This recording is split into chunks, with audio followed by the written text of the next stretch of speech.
Chapter 605. Brother Een. Yu Qianqiu called out and extended 4 fingers towards Een Baikong. Just give me another 4 billion. I've already taken 1 billion, so 5 billion is just nice. He took the initiative to reduce another 1 billion. Even he felt his heart ache when he said this. Normally, he would have to spend a lot of effort to get 1 billion.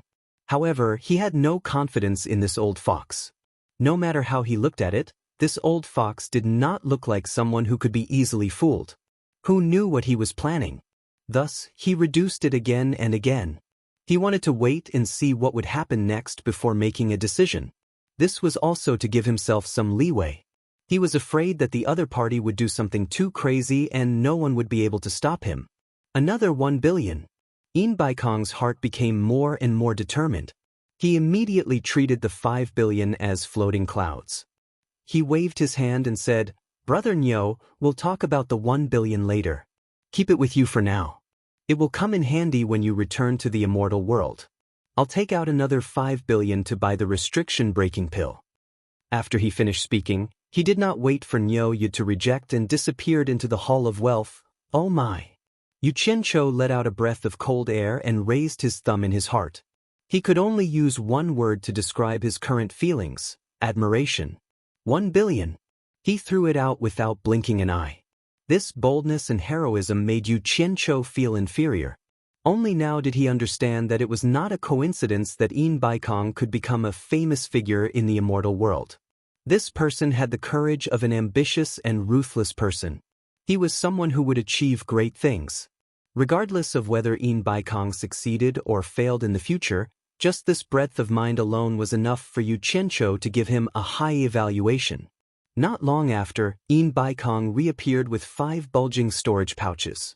He handed them over and said, "Each storage pouch has the capacity of 3 rooms, just enough to fill 1 billion high-grade spirit stones. There are exactly 5 billion here. Brother Nyo, please count them." "No need, I trust Brother Een." Yu Qianqiu took it and threw it directly into the bracelet on his wrist. Since the other party was generous, he couldn't be stingy. Moreover, the other party was the one who paid first, so there was no need for him to lie. Een Baikong smiled and nodded.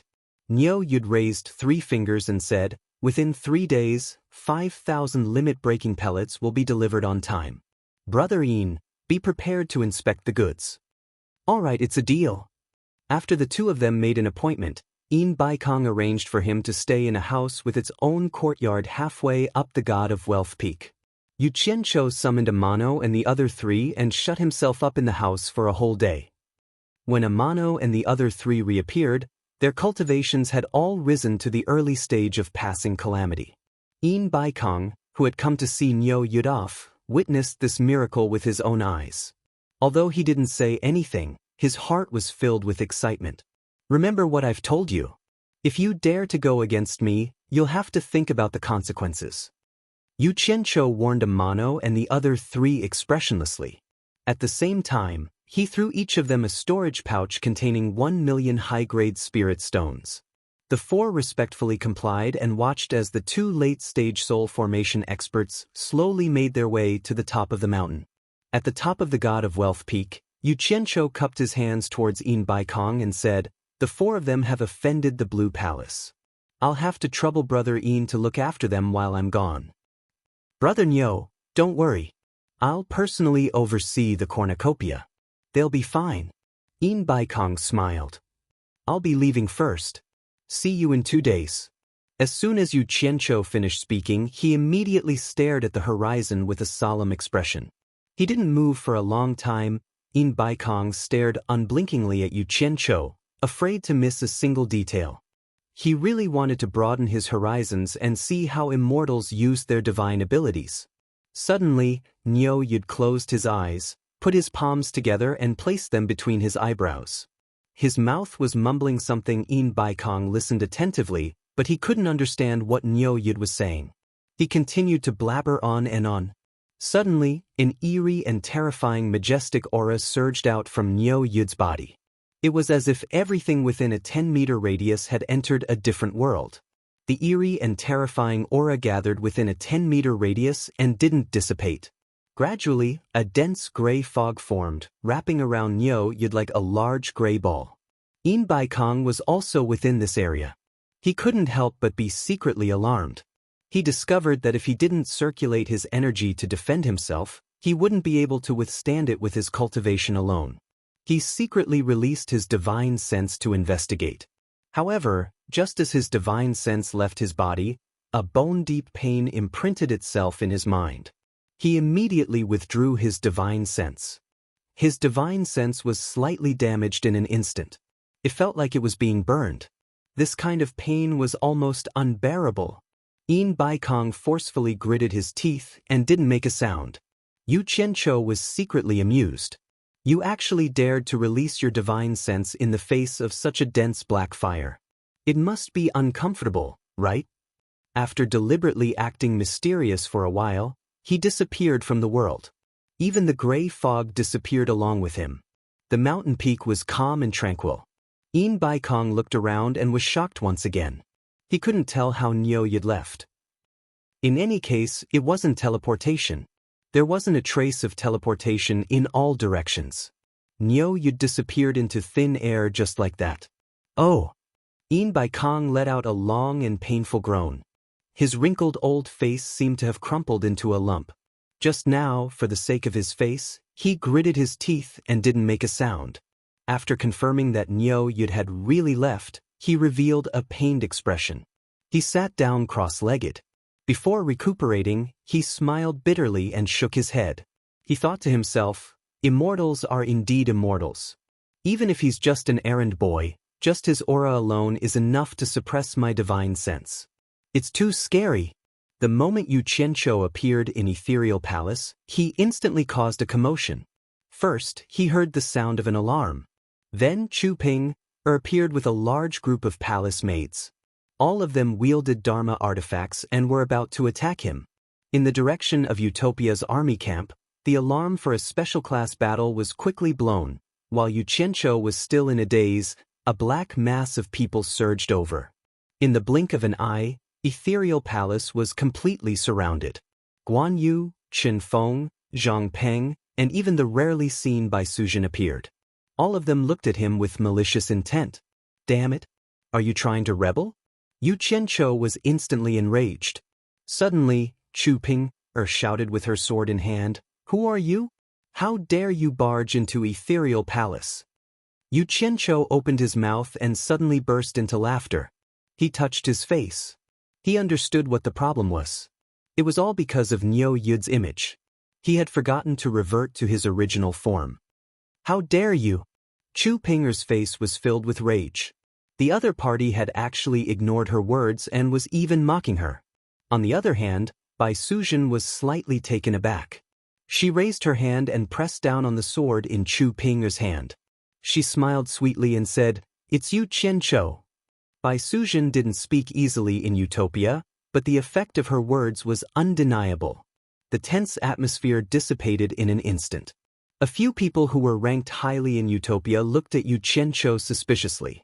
Yu Qianqiu removed the force that was suppressing his throat and vocal cords to change his voice. He cursed, "Damn it! I thought you wanted to rebel." As he spoke, he expended some effort to remove the human skin mask from his face. Perhaps because he had worn it for too long, it was almost sticking to his skin. Then he waved his hand at everyone and said, "Guan Yu, Chen Feng, and Zhang Peng, stay behind. The rest of you, go back and do what you need to do." With the leader's order, everyone immediately returned to their positions. Chu Ping walked over and took the human skin mask from Yu Qianqiu's hands. She fiddled with it and asked curiously, "What is this?" "Be good. Don't spoil it. It's still very useful." Yu Qianqiu took back the human skin mask and looked around at everyone. "This thing is good for disguising. It has the same characteristics as human skin. As long as you don't reveal any flaws when you put on makeup, no matter how high the other party's cultivation level is, they won't be able to see through it." Chu Ping looked at Bai Sujin with a complicated expression.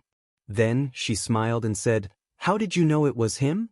Bai Sujin faintly smiled and gently said, "It's just a feeling." Chu Pinger disapprovingly replied with an "oh," and did not say anything else. Yu Qianqiu put the human skin mask into his storage pouch. Then he took out 5 storage pouches from his bracelet. He threw one each to Bai Suzhen, Chu Ping, Guanyu, Chen Feng, and Zhang Peng. He smiled and said, "Take a look." It was a little like he was showing off. The 5 of them were puzzled. They used their divine sense to scan the storage pouch. Then, they revealed a shocked expression and looked at each other. The storage pouch was filled to the brim with high-grade spirit stones. It was hard to imagine how many there were. With such a dense storage, it was not a few 100,000 or even a few million. It took the 5 of them a lot of effort to count.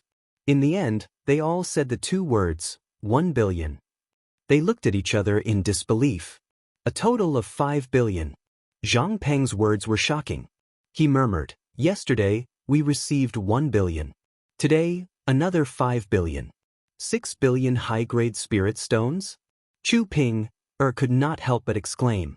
The gazes of the few of them turned to look at Yu Qianqiu. They were convinced that he had managed to get 6 billion in 2 days. It was hard to imagine how he had done it. "It's 5 billion. Yu Qianqiu pointed at Guanyu and Zhang Peng. "Put them away.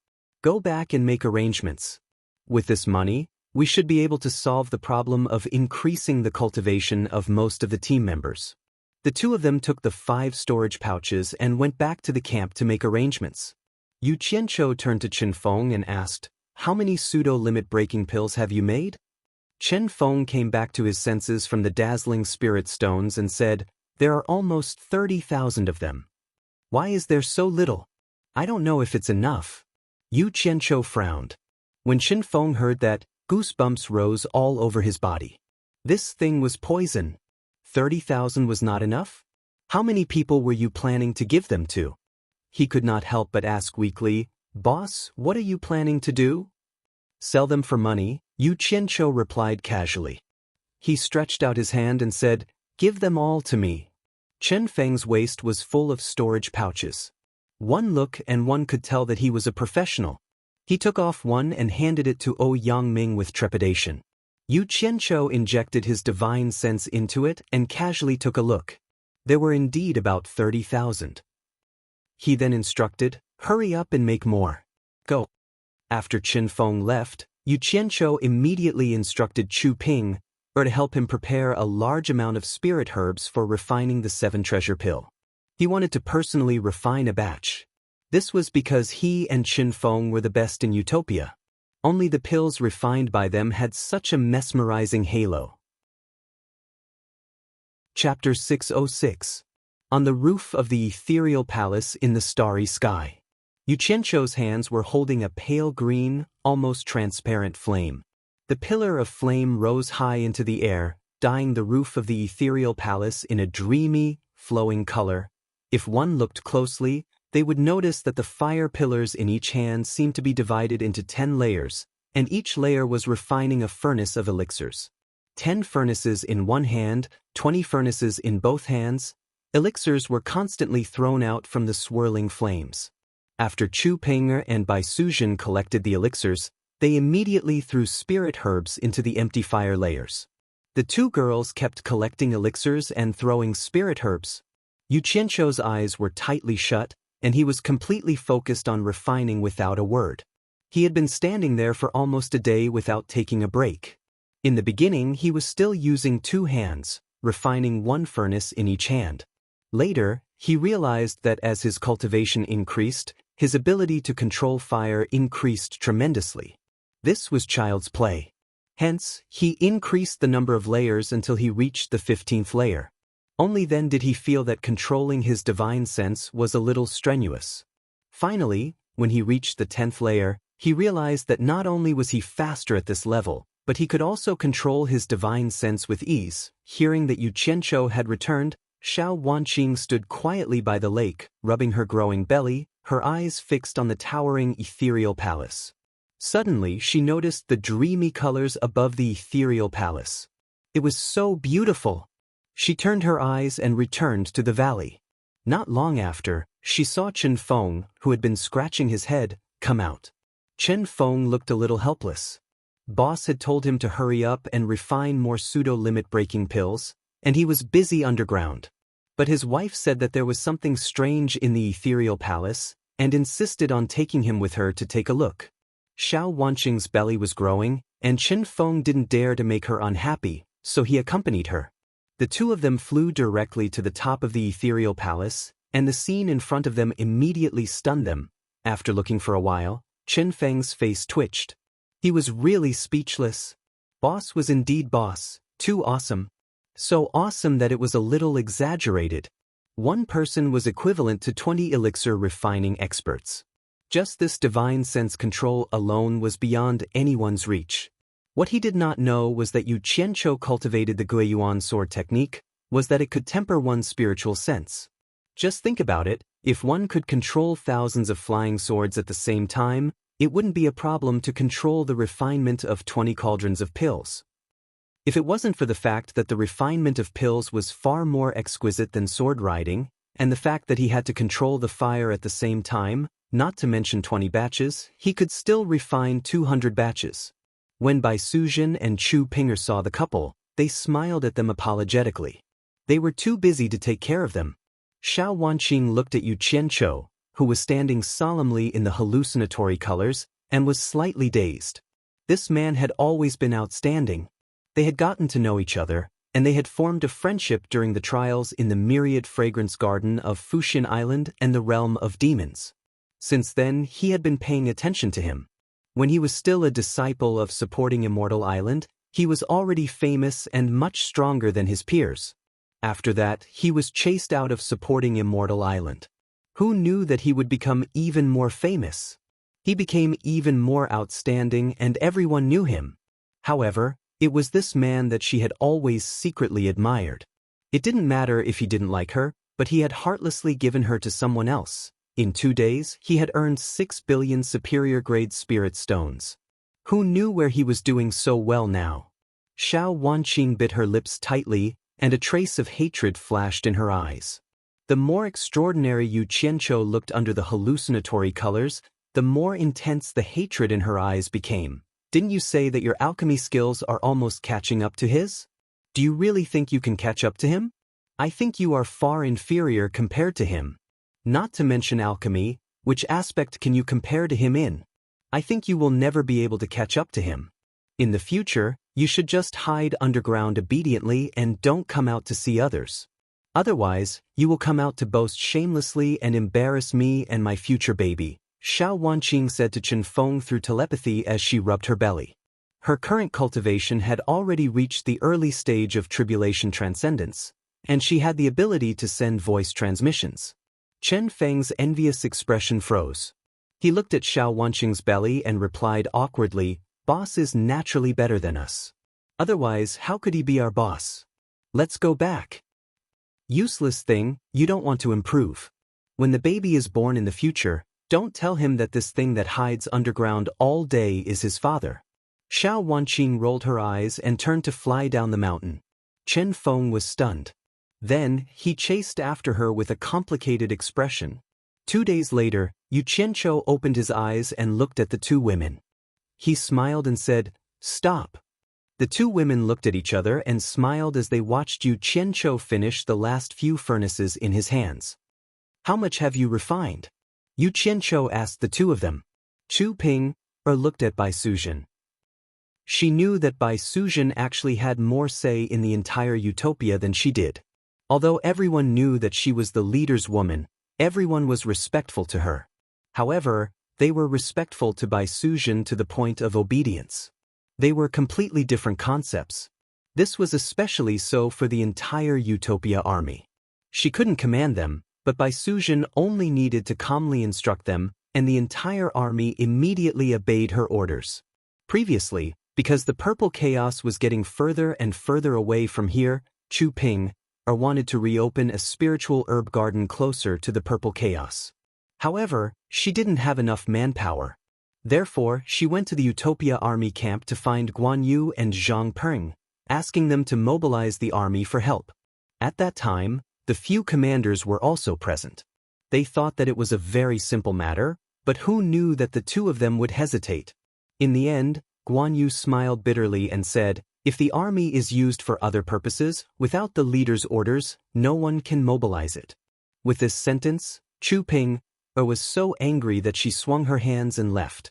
When she returned to Ethereal Palace, she was still fuming. Coincidentally, she bumped into Bai Suzhen, who rarely came out. When the latter saw this, she found it strange and asked her what was going on. After understanding the situation, she immediately brought Chu Ping to the army camp. At that time, Bai Suzhen only said calmly to Guan Yu and the others, "These are all logistical needs. Ethereal Palace doesn't have enough manpower, so please help us. It won't take long for the army." It was just a simple sentence, but the chief instructor, the adjutant, and the few commanders stood solemnly and saluted back. "Yes, sir. We'll carry it out immediately." Then the army quickly gathered. Chu Ping immediately understood everything. She didn't believe that Yu Qianqiu hadn't instructed it. Actually, up until now, she had spent some effort to understand. Yu Qianqiu had a tight grip on the military power of Utopia's army. It seemed like he didn't care much, but he had never relaxed his grip. Even the chief instructor, Guan Yu, and the adjutant, Zhang Peng, only had the right to train and temporarily command. Other than Bai Suzhen, no one else could be mobilized. Therefore, the only person who could completely control Utopia's military power was Yu Qianqiu. However, in Utopia, there was another person who could mobilize the army at will. That was Bai Suzhen. This undoubtedly meant that without Yu Qianqiu around, the number one person in Utopia wasn't Chu Ping, but Bai Suzhen, who rarely showed her face. Bai Suzhen didn't reply. She handed the storage bag in her hand to Chu Ping. At this moment, Chu Ping smiled and said, "I refined nearly 500 batches of 10 pills each. There are almost 5,000 pills. None of them are useless." Didn't you see who did it? It's only right." Yu Qianqiu chuckled as he took the 2 storage bags and threw them into the bracelet. He looked at the sky and said, "I still have something to do. I'll be leaving first. You guys can go back." "You're leaving so soon?" Chu Ping said in disappointment. "But do you miss me?" Yu Qianqiu hugged her with one hand and smiled slyly. He brazenly took advantage of her voluptuous body. At the side, Bai Suzhen smiled faintly and said softly, "Be careful when you're outside." After saying that, she didn't disturb the two of them and floated down from the roof of Ethereal Palace. "I'll leave later," Chu Ping said with a blushing face. Yu Qianqiu smiled bitterly and said, "I've already made an appointment with someone outside. It's not good to break it. Next time, I'll make time to serve you properly next time." "Can I do it today?" Chu Ping begged. "I really have something to do. I'll definitely do it next time." Yu Qianqiu said that and ran away shamelessly. Chu Ping was left standing on the roof of Ethereal Palace, feeling lost. In the house halfway up the God of Wealth peak, Yu Qianqiu strolled out. Amano and the other 3 were all in the courtyard. When they saw him suddenly appear, they were a little shocked. They didn't know when he entered the house. There was only one entrance, and the courtyard wasn't big. They were exchanging cultivation experiences in the courtyard, and they didn't see anyone enter the house. But thinking about it, it was too easy for a soul formation final stage expert to hide from their eyes. "Mr." The 4 of them bowed in unison. They had already changed the way they addressed him. Yu Qianqiu raised his hand to indicate that the 4 of them didn't need to be so polite. His gaze fell on Li Qiuxiang's face. At this moment, Li Qiuxiang had already removed the veil on her face. Her face was full of bumps and bumps. Deep scratches intersected on her face. She looked horrifying and creepy. She didn't look like a beauty anymore. Yu Qianqiu saw that her eyes were calm and didn't feel uncomfortable at all. He couldn't help but show a look of approval and said, "That's right. It's true that you've been cleansed. Looks like being disfigured isn't a bad thing. At least it can help you find yourself and not lose yourself. Don't worry. If there's a chance, I'll help you recover your appearance." "Mister, can she still recover her original appearance?" Amano asked. His expression was a little excited and emotional. "But where's the sincerity from before? Could it be that you're tired of looking at it so quickly? Looks like my painstaking efforts have been wasted." Yu Qianqiu snorted coldly. No, no. Amano waved his hands. He was a little incoherent. He didn't know how to explain himself. However, Li Qiuxiang said calmly, Mister, he didn't mean it that way. He was just doing it for my own good. Actually, it doesn't matter to me whether I recover my appearance or not. Forget it. Is there a woman who doesn't like beautiful women? Yu Qianqiu raised his brows. Seeing that her eyes were calm, he didn't explain himself. He couldn't help but smile. When the time is right, I'll help you recover your appearance. With that said, he took out a flying sword and flew toward the mountain top. Chapter 607. At the top of the God of Wealth Peak, under the pine tree, Yin Baikong stood there for 2 days without leaving. His expression was dark and gloomy. Niu Yud's 3-day deadline was already slightly exceeded. It would be a lie to say that he didn't care at all after throwing out 6 billion. Only one's heart knew how it felt to have one's attitude in front of others and worry in the back. At this time, Yin Baikong's tensed face gradually relaxed. He saw a figure slowly flying over from the foot of the mountain. His heart relaxed, and a happy smile blossomed on his face. He walked slowly to the front of the hill to welcome Niu Yud, but in his heart he was somewhat moved. This Niu Yud was indeed amazing. No matter if he entered or left the cornucopia, no one could discover him. Sorry for being late. Yu Qianqiu landed and cupped his hands. He said with some shame, in order to find Yu Qianqiu, I was a bit late. I hope Brother Yin won't take offense. Brother Niu, you're treating me like an outsider. Yin Baikong laughed heartily. He was indeed very happy. Since Niu Yud had returned, it meant that he had made the right bet. A bit late was not a big deal. Yu Qianqiu didn't say anything else. He took out a storage pouch and threw it over, saying, 5,000 restriction-breaking pills, not one less. Brother Yin, please inspect the goods and see how effective they are. No need, I trust Brother Niu. Yin Baikong waved his hand generously. After confirming that there were indeed 5,000 limit-breaking pills, he was already very satisfied. Even if he wanted to inspect the goods, it was not good to do so in front of Niu Yud. This has nothing to do with trust. Since we're doing business, we have to follow the rules to avoid any misunderstandings. Yu Qianqiu strongly requested for the other party to inspect the goods on the spot. All right, we'll do as Brother Niu says and follow the rules. Yin Baikong was very satisfied with Niu Yud's strict attitude. This was the kind of person who was worthy of a long-term cooperation. He immediately summoned Sikongju. Not long after, the latter came back with 5 people. Let's not talk about the long-winded greeting. Yin Baikong gave him a bag of pills. After seeing the 5,000 limit-breaking pills, Sikongju was immediately shocked and looked at his master with excitement. Master was indeed a master. Niu Yud was such a difficult person to talk to, but this old man could do it quietly. He casually took out 5 limit-breaking pills and handed them to the 5 disciples. Then he poured out a pile of spirit stones for the 5 disciples to absorb. Yu Qianqiu watched calmly from the side. He was not afraid of exposing himself at all. He did not have the 7 treasures pill to break through the bottleneck of his cultivation, so they could test it however they wanted. The results of the test were very good. The 5 of them successfully increased their cultivation by 1 level. They were extremely grateful. Yin Baikong smiled and waved his hand, signaling them to leave. After watching them leave the mountain, Yin Baikong turned around and asked, Brother Niu, you said you were looking for Yu Qianqiu, was it about the 7 treasure pill? Since I've promised, I'll definitely do it well. Yu Qianqiu smiled. That kid was really hard to find, but I finally found him. I've already given him the 7 treasures pill. He also agreed to sell it to the World Trade Association at the original price of 2 million.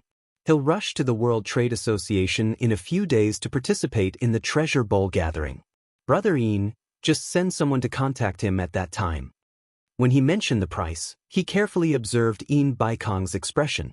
Who knew that Yin Baikong would only be slightly startled, then immediately recovered his smile and said, That's good. Once he arrives, I'll immediately send someone to find him. At this point he asked in surprise, He's willing to give up on the deal. Brother Nyo must have given him some other benefits, right? Of course. Yu Qianqiu nodded. Yin Baikong saw that he was unwilling to divulge any benefits to Yu Qianqiu, so he did not linger on this topic. He changed the topic and asked, "When will the next batch of limit-breaking pills be obtained?" Yu Qianqiu muttered, "I've already made a deposit. Someone from the immortal world will rush to make it. I believe that in a few days, they'll be able to refine a large batch of limit-breaking pills. As long as you bring cash, you should be able to get the goods during the treasure bowl gathering." Yin Baikong clapped his hands. "Brother Nyo, please wait for a few days. The headquarters doesn't have much spare money. We can use these few days to gather spirit stones. When the time comes, I'm afraid I'll have to trouble Brother Nyo to make another trip to the immortal world. It's not really troublesome. I'm also doing this to earn spirit stones." Yu Qianqiu waved his hand. Yin Baikong chuckled. After the two chatted for a while, Yu Qianqiu suddenly frowned. "I won't disturb Brother Yin. I'll contact you when the time comes. I have to go down the mountain to collect the debt." Yin Baikong was startled, then asked curiously, "Could it be that there's someone here who owes Brother Nyo money?" "Brother Yin, you've forgotten already?"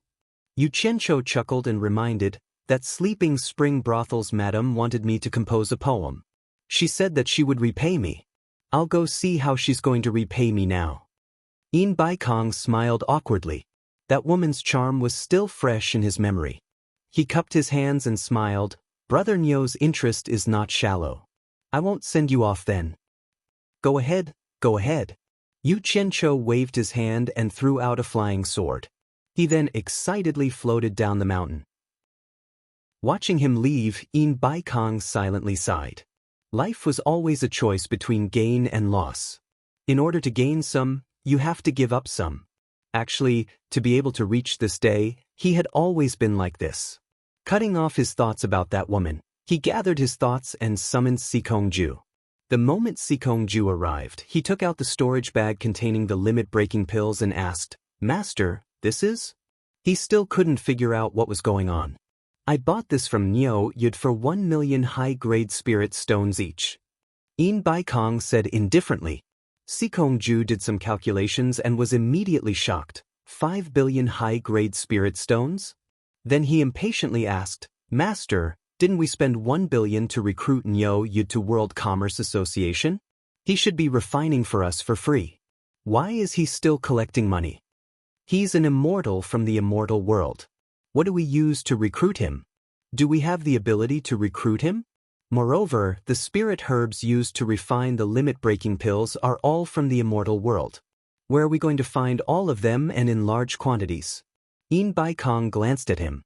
There were some things that he couldn't say to this disciple, so he said indifferently, "There's another story behind this. I'll tell you when the time is right." Sikongju respectfully responded. Looking at the limit-breaking pills in his hand, he immediately felt heavy. This was 5 billion high-grade spirit stones. He then asked, "Master, should we start distributing these pills?" He had already made up his mind. Such a good thing, if he were to distribute it, his disciples would definitely prioritize it. When the cornucopia gathering is held, sell it. Yin Baikong squinted his eyes and said, "Go and make arrangements now. Use the Commerce Association's distribution channels to spread the news that we're going to sell the limit-breaking pills at the cornucopia gathering. Remember, say that we're going to sell the limit-breaking pills in large quantities." Sikongju's expression froze. Then he hurriedly dissuaded, "Master, you mustn't. The limit-breaking pills must not fall into the hands of other forces. Otherwise, it will be a fatal blow to our World Commerce Association." Yin Baikong coldly glanced at him and snorted, "Do you think I don't know the pros and cons? Just do as I say. I have my own plans." Sikongju was startled. Thinking about it, how could Master not understand the pros and cons? He definitely had other arrangements. He immediately bowed and accepted the order, but handed the storage bag back to Yin Baikong. "Master, it's not safe to leave this thing on me.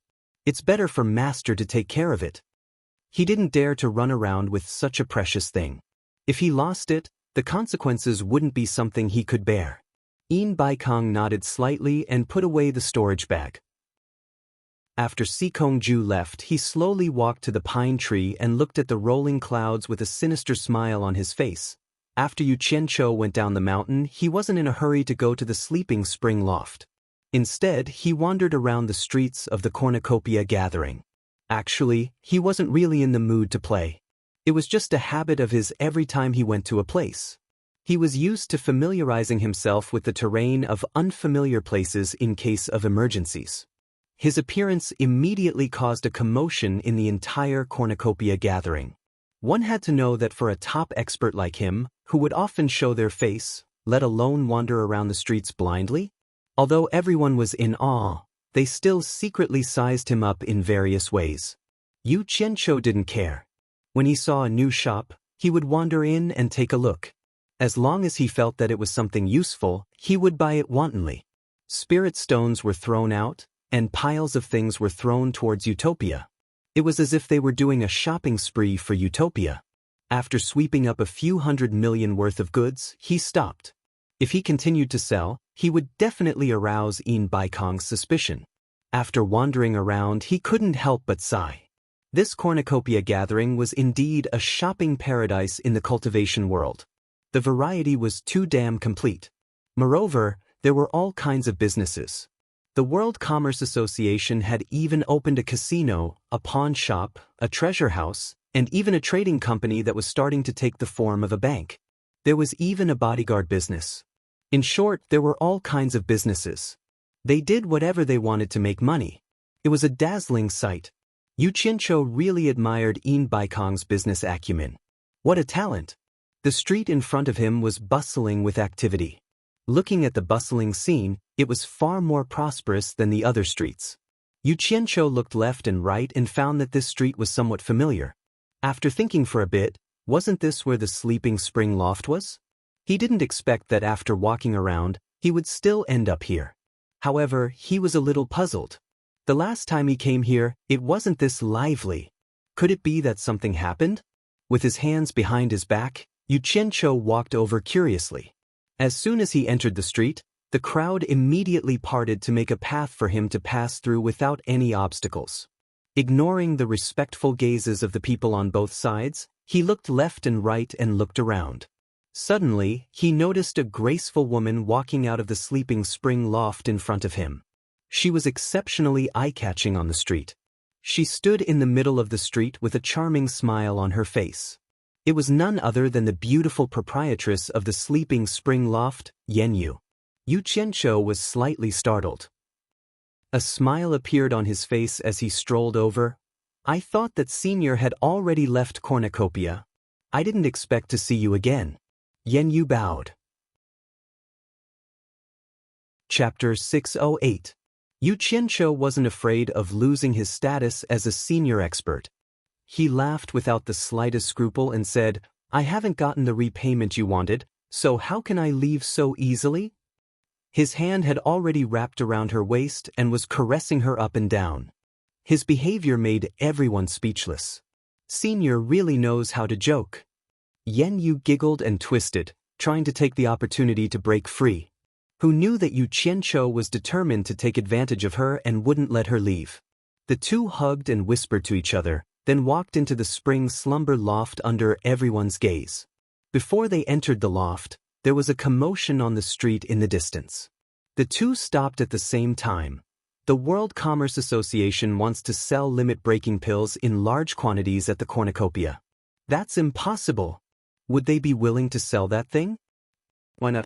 The World Commerce Association has already put up an announcement. The voices of the crowd kept coming. Yu Qianqiu subconsciously let go of Yenyu's waist and muttered with a frown, What's Yin Baikong doing? He never believed that Yin Baikong would sell limit-breaking pills because the World Commerce Association couldn't just sit back and watch other forces grow stronger, let alone give others such an opportunity. Previously, he thought Yin Baikong was just saying it casually. Now that he even put up an announcement, it seemed like he was serious. Yenyu took the opportunity to silently size up the frowning and contemplating him at a close distance. The more she looked, the more puzzled she became.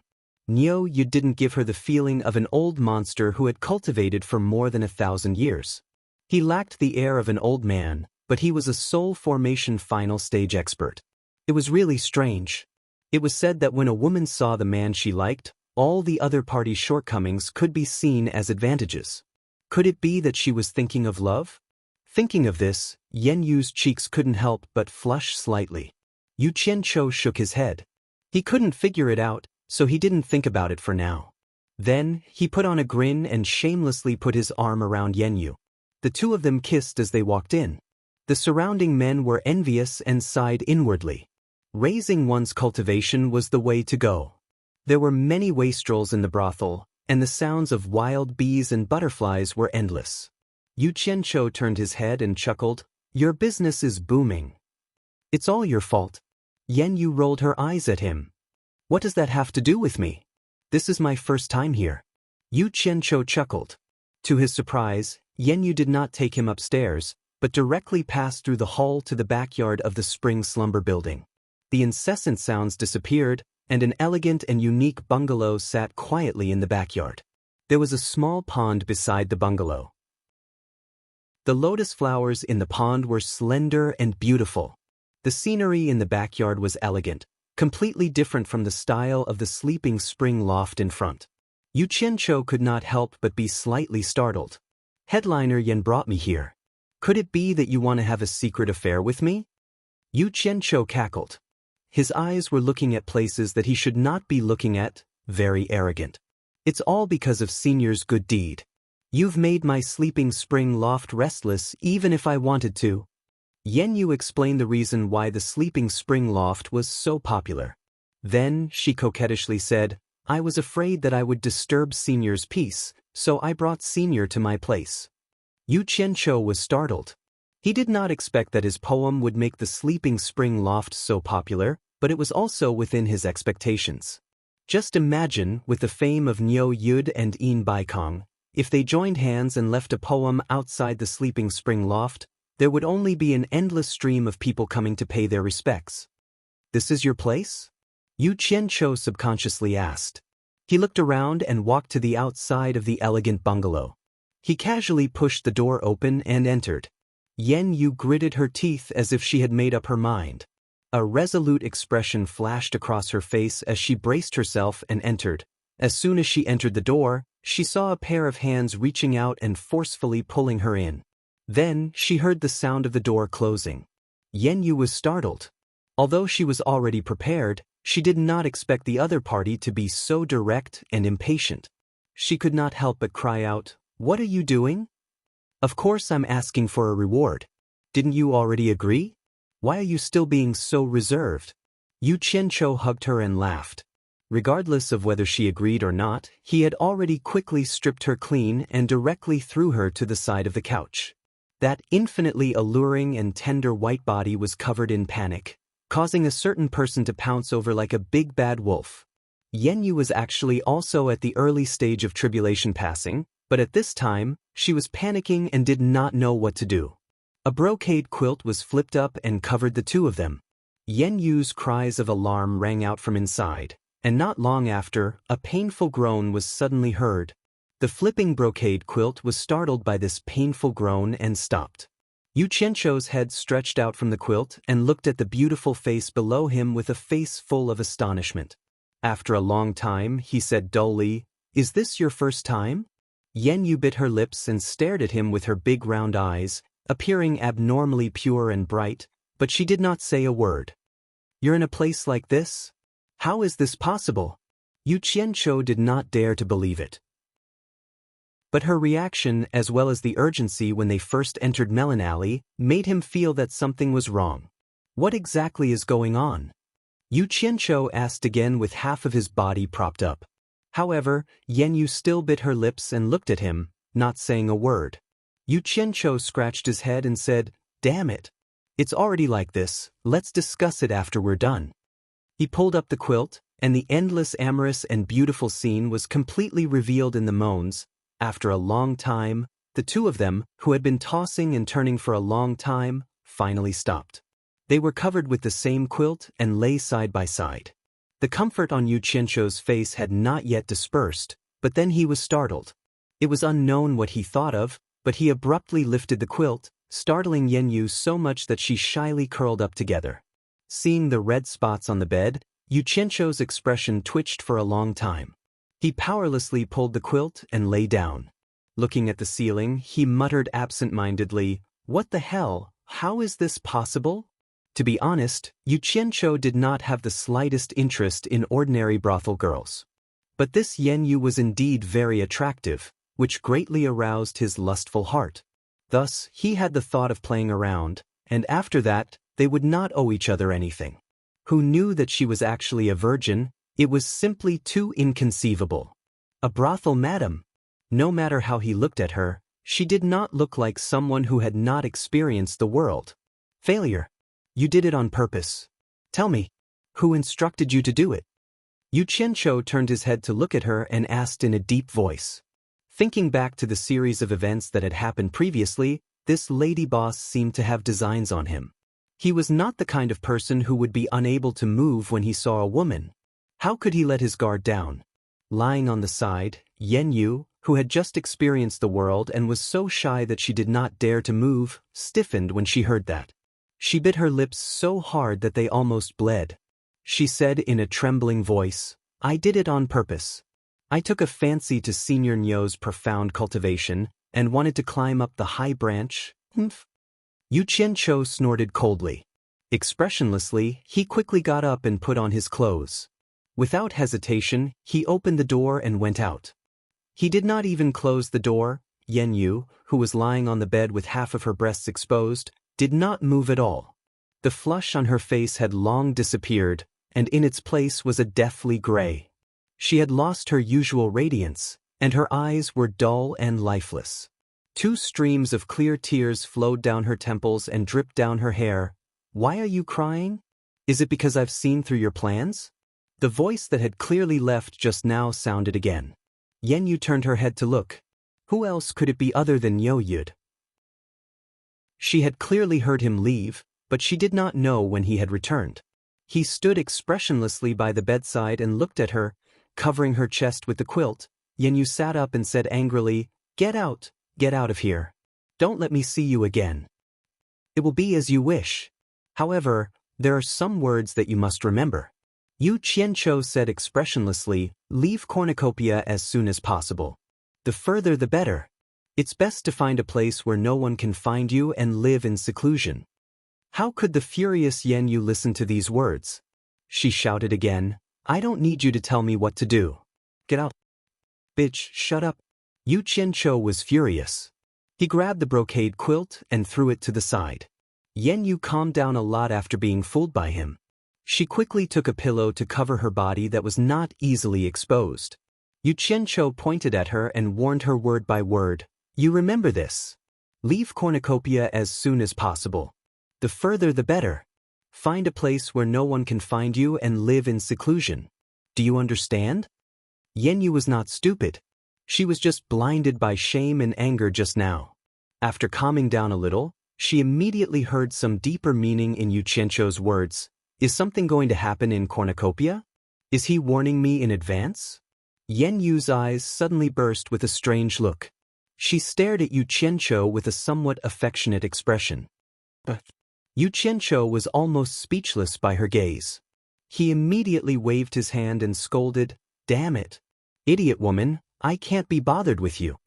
With that, he turned around and left. Wait. Yenyu shouted. What? Yuchencho turned his head back angrily. The white and delicate body on the bed was still very tempting.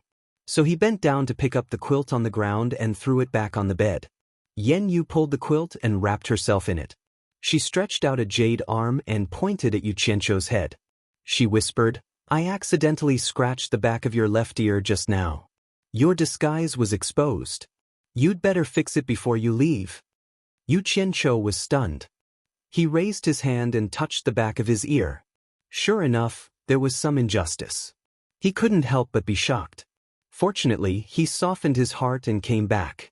If he went out and met someone with ill intentions, he was afraid that he would be exposed immediately. He immediately fixed it in a hurry. After that, he immediately fled.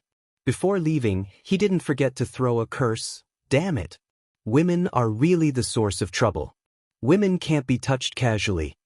Yen Yu, who was wrapped in the quilt, gritted her teeth and tightened her face. After Yu Qianqiu fled, especially after hearing his curse, she couldn't hold it in anymore. She burst out laughing. She covered her head with the quilt and hid under it, giggling nonstop. After a long time, her head popped out. She stared outside the door with eyes full of happiness. She bit her lip and said, "I don't care who you are, and I don't care what will happen to Cornucopia.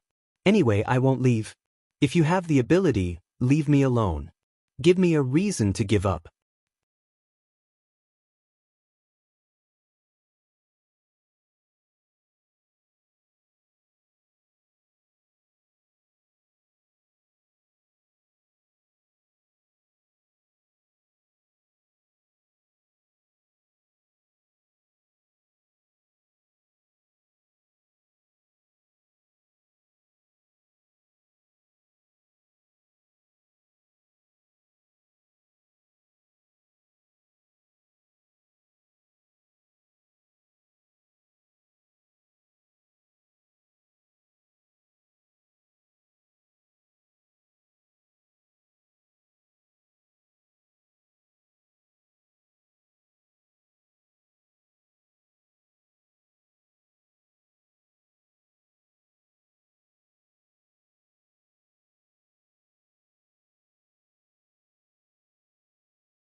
Chapter 609.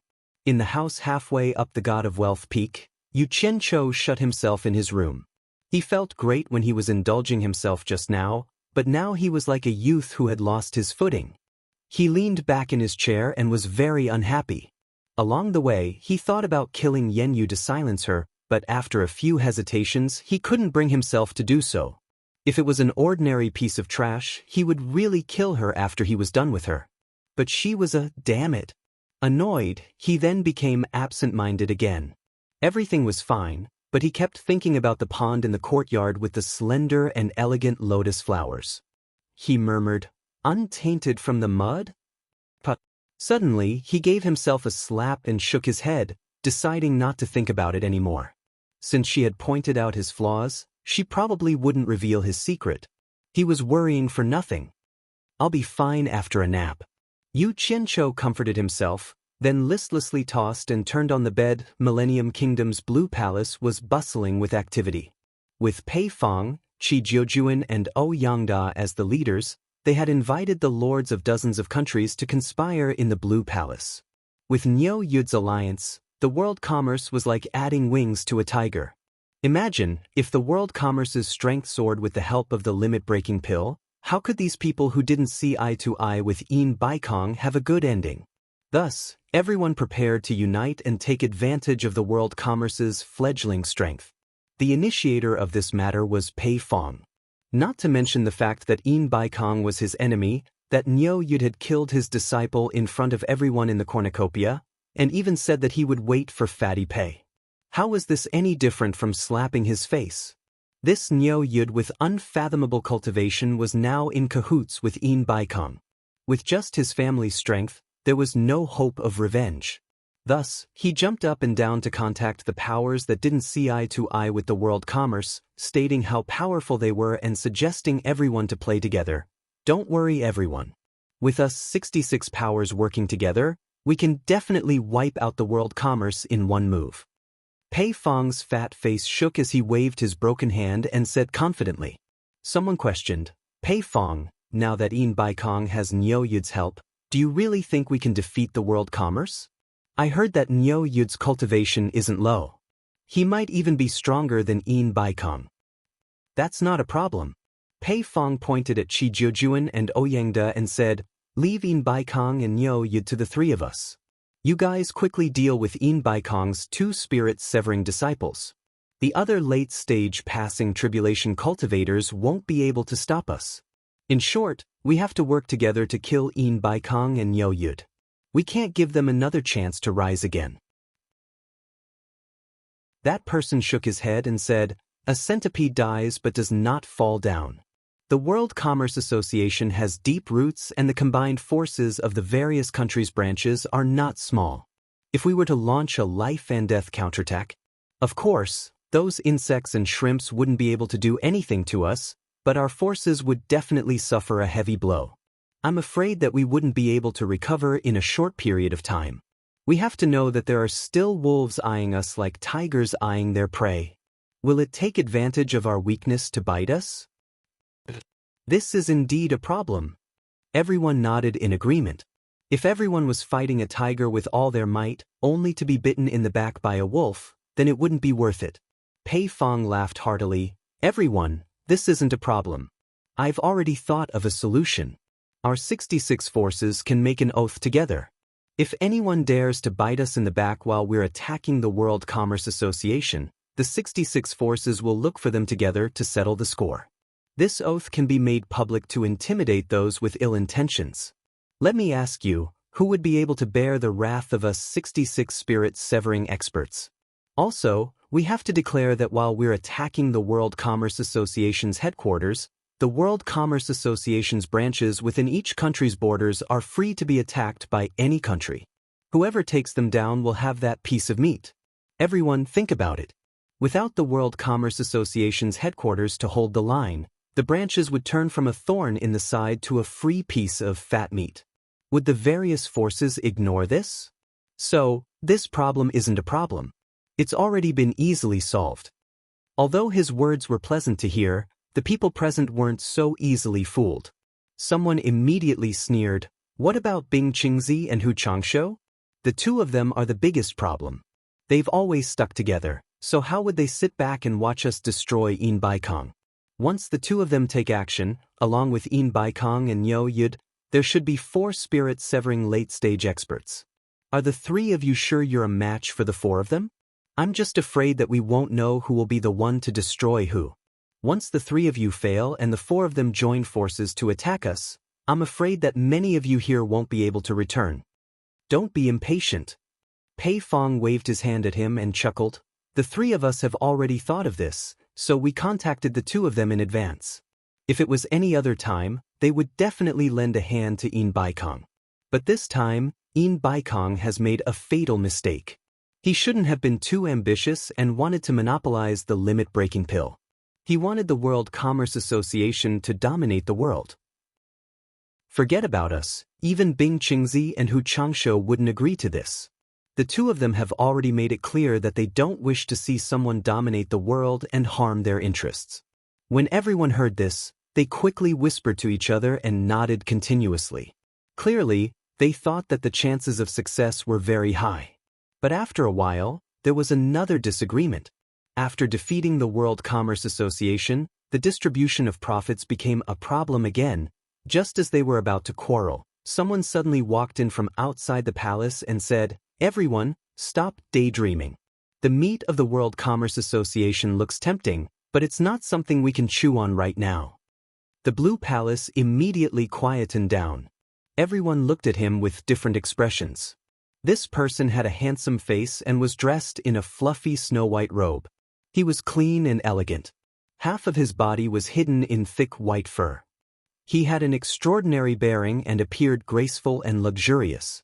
He was Lord Lunangua, Passion Lake Misty Rain House's Yunantion. Pei Fong narrowed his eyes. "Brother Yu, what do you mean by that? Could it be that you want to withdraw?" "Everyone, don't misunderstand." Yu Nantian shook his head at everyone. "Yin Baikong isn't as simple as everyone thinks. I just went out and received news from my disciples. The World Commerce Association has just officially announced that they will sell a large amount of the limit-breaking pill at the cornucopia and won't monopolize it. In this way, Bing Qingzi and Hu Changsho have no reason not to help him at the critical moment. I believe everyone will soon receive news from below, so I don't need to say more." Sure enough, after a while, a disciple of the Blue Palace quickly walked over and conveyed the news to Pei Fong. Pei Fong's fat face immediately turned the color of a pig's liver. He had spent so much effort to connect so many people and was about to succeed, but Yin Baikong's casual release of a piece of news resolved it. It seemed like he had worked for a long time in vain. "Brother Pei, I have something to attend to, so I'll take my leave first." Yu Nantian cupped his hands in obeisance. His fluffy snow-white robe surrounded by steady footsteps, he took the lead and left the Blue Palace. As soon as he left, people began to bid farewell to Pei Fong one after another and hurried back to their homes. Since the limit-breaking pill could be bought, they naturally had to rush back to gather spirit stones and strive to buy as many as they could. Who would want to stay here and accompany Pei Fong in daydreaming? The news that the World Commerce Association was going to sell a large amount of the limit-breaking pill immediately caused an uproar in the entire cultivation world. All the forces found it hard to believe. Would Yin Baikong be so kind? Although they were suspicious, they did not relax their hands. They prepared to gather some spirit stones first. If they did not prepare and if it was true, they would not have enough money and could only watch helplessly as the limit-breaking pill was bought by someone else. Wouldn't they regret it to death? Moreover, although the World Commerce Association was selling a large amount of the limit-breaking pill, they could not supply it in unlimited quantities. Moreover, they did not know the price yet. Moreover, the World Commerce Association would definitely keep most of it for their own use. As for how many they would sell, it was still unknown. However, there were many people who needed it. On the obedient island of the Demon Domain, Nongzhu, Zi, Hibiscus, and Lady Mu all raised their heads and looked around, not knowing what they were looking for. Suddenly, there was an explosion in the distant 1,000-mile lake. White waves rose to the sky and a flowing light shot out from the explosion into the sky. Then, it hovered in the sky like a dragon. When it flew over the sky, it brought with it the roar of wind and thunder. Its speed was unbelievably fast, leaving a long flowing light behind it. It was as bright as a comet, as if it was going to break through the sky. Its momentum was truly astonishing. The dark clouds above the 1,000-mile lake were stirred up by the aura of the flying sword, rolling up and down. The demons and ghosts were frightened and trembling. They all looked in the direction of the obedient island, not knowing what the punishment envoy was going to do. The flowing light that disappeared into the distance suddenly reappeared in everyone's line of sight with a shio sound, as if it was going to tear through the air. The point of starlight grew larger and larger, rushing towards the obedient island. The point of starlight was at least a few hundred meters away from the lake's surface, but the momentum created a 10-meter-deep trench on the lake's surface. It broke through the waves rapidly. Obviously, it was coming for Nongzhu and the others. Ze and the others' faces paled and they subconsciously retreated. Nongzhu's pupils suddenly shrank. She suddenly turned around and shouted, "Bai Changchun, are you crazy?" Bai Changchun, who had a lean face and was dressed in a green robe, proudly stood on the roof with his hands behind his back. His expression was calm. The point of starlight stirred up huge waves that rose to a height of several hundred meters and rushed towards the obedient island. Only then did Bai Changchun wave his sleeves. Bang! The huge waves were instantly shaken into a sheet of white and scattered back. A flowing light passed through the water curtain and floated beside Bai Changchun. When the flowing light faded, a simple and unadorned flying sword could be seen floating in the air. The girls looked at each other, but Nongju's eyes lit up. She teleported to the roof and asked with a smile, "Old Bai, what do you think of this sword?" "It's barely passable." Bai Changchun replied indifferently. The flying sword flashed into his storage pouch.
Chapter 610.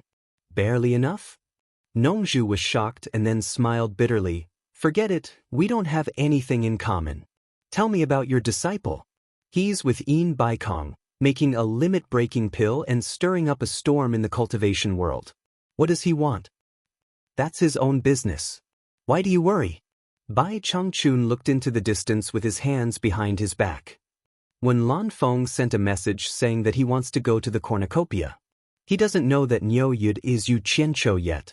"I'm afraid it will cause some misunderstanding," Nongju said. Bai Changchun flashed down and walked towards the house. "Say what you want to say, don't beat around the bush." Nongju followed him and smiled. "I know I can't hide it from you. Hibiscus wants to see Yu Qianchou, but she's too embarrassed to ask you." Bai Changchun stopped and turned to look at Hibiscus. "You want to go to the cornucopia?" Hibiscus came to call her master anxiously, but she couldn't speak for a long time. She just nodded embarrassedly, indicating that she wanted to go. Nongju grinned and said, "I'm going to take these two girls to broaden their horizons." But this time, Yu Qianchou made too much of a ruckus. I heard from Wen Lanfeng that many lords from various kingdoms will go there for the restriction-breaking pill. With so many monsters gathering in the cornucopia, I'm worried that something will go wrong if I take these 2 girls with me. Don't beat around the bush. Bai Changchun looked at her coldly. Nongju's expression froze, and then she rubbed her hands and said cheerfully, "You know, you are the only one who can control those monsters. For the sake of Furong's safety, can I borrow the thing on your waist?" She pointed to a black jade pendant with cloud patterns on Bai Changchun's waist. It was only the size of half a palm and was engraved with the word, Bai. Bai Changchun stared at Hibiscus and didn't say anything. He untied the jade pendant on his waist. He waved his hand and released a cloud of golden mist. His fingers shot a spell at the jade pendant. The golden mist surged and instantly drilled into the jade pendant. Then he opened his palm, and the jade pendant gently floated towards Hibiscus. Unexpectedly, Nongju grabbed it and turned it over and over in her hand. She was so happy that she couldn't close her mouth. She clicked her tongue and said, "This is a good thing." Bai Changchun stared at Nongju coldly. The smile on Nongju's face froze. She awkwardly threw the jade pendant to Furong, waved her hand and said, "Hang it on your body quickly. This is the amulet given by your teacher." Hibiscus obediently tied the jade pendant to her waist. At this time, Bai Changchun said to her, "If you encounter any trouble that you can't solve, you can inject your Junqi to activate the thing inside." Hibiscus bowed respectfully. Ziyi's face was filled with envy as she stared at the jade pendant on her waist. Nongju couldn't bear to see her daughter like this, so she looked around Bai Changchun's body to see if there was anything more memorable to pick up. Bai Changchun could not be bothered with him. Without another word, he turned around and went in. Lingfang Valley was a place with a very special geographical location. It was adjacent to 3 countries at the same time, and Bai Wan country was one of them. However, it didn't belong to any of the 3 countries, so it was surrounded by the 3 countries. The area was actually not big. It was just a continuous valley that was lush and green all year round. Flowers bloomed and withered. Mountain springs and streams filled the valley. It was like a paradise, very elegant and quiet. Outside the mountain, there was a mountain road that led into the valley. On the road, there were common people coming and going. Although it was a mountain road, it was very smooth. As long as there was a pothole, there would be people who would volunteer to fill it with rocks. On both sides of the mountain road, there were many stone tablets, which led to the depths of the valley. In the depths of the valley, there was a continuous stretch of houses, where the fragrance of medicine floated all year round. Outside the houses, there were many men and women who were busy. There were many common people sitting in the tents that were built. Most of them came from the surrounding 3 countries, and they had traveled long distances to seek medical treatment. All the treatments here were free of charge. There was only one rule: if you are sick, see the doctor. If you are not sick, don't stay. Although the place was a little far, to the poor people, it was a blessed land. Behind the continuous stretch of houses was a stone mountain. On one of the smooth mountain walls, the 2 words, "Medicine Hut," were carved, which were very conspicuous. There were many caves in the belly of the mountain for people to live in. Inside the belly of the mountain, there was a winding stone staircase that led straight to the top. The top of the mountain was very flat, and there was a small courtyard. A tall and thin man in gray walked out of the courtyard. His face was handsome and indifferent. People in the cultivation world called him Old Ninth Exin. He was the oldest among the 9 brothers of the Exin family, but he had the highest cultivation level. He had already reached the early stage of soul formation. He lightly walked toward the edge of the cliff. On the edge of the cliff, there was a protruding mountain rock that was suspended in the air. On top of the rock stood a graceful woman in a fluttering green robe. She was staring at the people coming and going on the mountain road in the distance. This woman was one of the 4 great people in the cultivation world, a middle-stage soul formation cultivator, the master of Lingfang Valley, the world's #1 genius doctor, and the world's #1 beauty, Lu Yanqing. Old Ninth Exon walked to the edge of the cliff and looked at the graceful figure with her beautiful hair fluttering in the wind. A trace of love flashed in his eyes, but it disappeared slightly and was deeply hidden. Then he bowed and said, "Master, I heard that you are going to the cornucopia. Are you going to buy something? Then why bother you to go in person? Disciple will go." In his impression, because his master's appearance was the best in the world, she would cause a commotion wherever she went. So she had never liked that kind of chaotic place with too many people. But he didn't know why this time. She had to go to the most lively and mixed-up cornucopia. Lu Yanqing, who had her back to him, said lightly, "I want to see what's so magical about the limit-breaking pill that it can forcibly improve people's cultivation. Medicine is 30% poisonous. If the medicinal properties are not balanced, I don't know if there will be any side effects." Her clear voice was touching. "In that case, why don't disciple accompany master? I can also help master." Old Ninth Xian said respectfully, "No need, you should stay and look after the house. That way I can rest assured. I have already informed Old Third to accompany me." Lu Yanqing said, "Third brother?" Old Ninth Xian was stunned. He couldn't figure out why master would pick a wild person like Third brother to accompany her to the cornucopia. At this moment, a figure swept over from behind the mountain. After landing, he trotted over and bowed to Lu Yanqing's back. "Master, I'm here." If it wasn't Old Third Xian, who else could it be? Old Ninth Xian sniffed and looked at Old Third Xian's greasy hands. He frowned and said, "Third brother, you went to the back mountain to hunt again? You haven't tasted Yu Qianshou's barbecue skills. The taste is really good. Unfortunately, I can't get that flavor no matter how I roast it. It's really a pity." Old Third Xian sighed. His face revealed a look of reminiscence of the days when they roasted together. "Yu Qianshou again. What benefits did that Yu Qianshou give you? You talk about him every day. You're not tired of talking about him, but I'm tired of listening to him." Old Ninth Xian said with some displeasure. You haven't been in contact with that kid." Old Third Xian gave a thumbs up and praised. "That kid is affectionate and loyal. He's definitely a man among men. Third brother, I like him. Then I'd like to meet him when I have the chance." Old Ninth Xian said with slight sarcasm. Old Third Xian was about to refute a few words, but he heard the master in front of him say, "Stop arguing, Old Third, let's go." The green shadow on top of the hanging cliff flew away. Third brother Xian glanced at Ninth brother Xian, and then immediately followed after him. The cornucopia was about to start. The whole cornucopia could be said to be very lively. This was the once-in-a-decade trading event in the cultivation world. If you wanted to sell something at a good price, it was now. Taking advantage of the arrival of those rich people, it was the time to make money.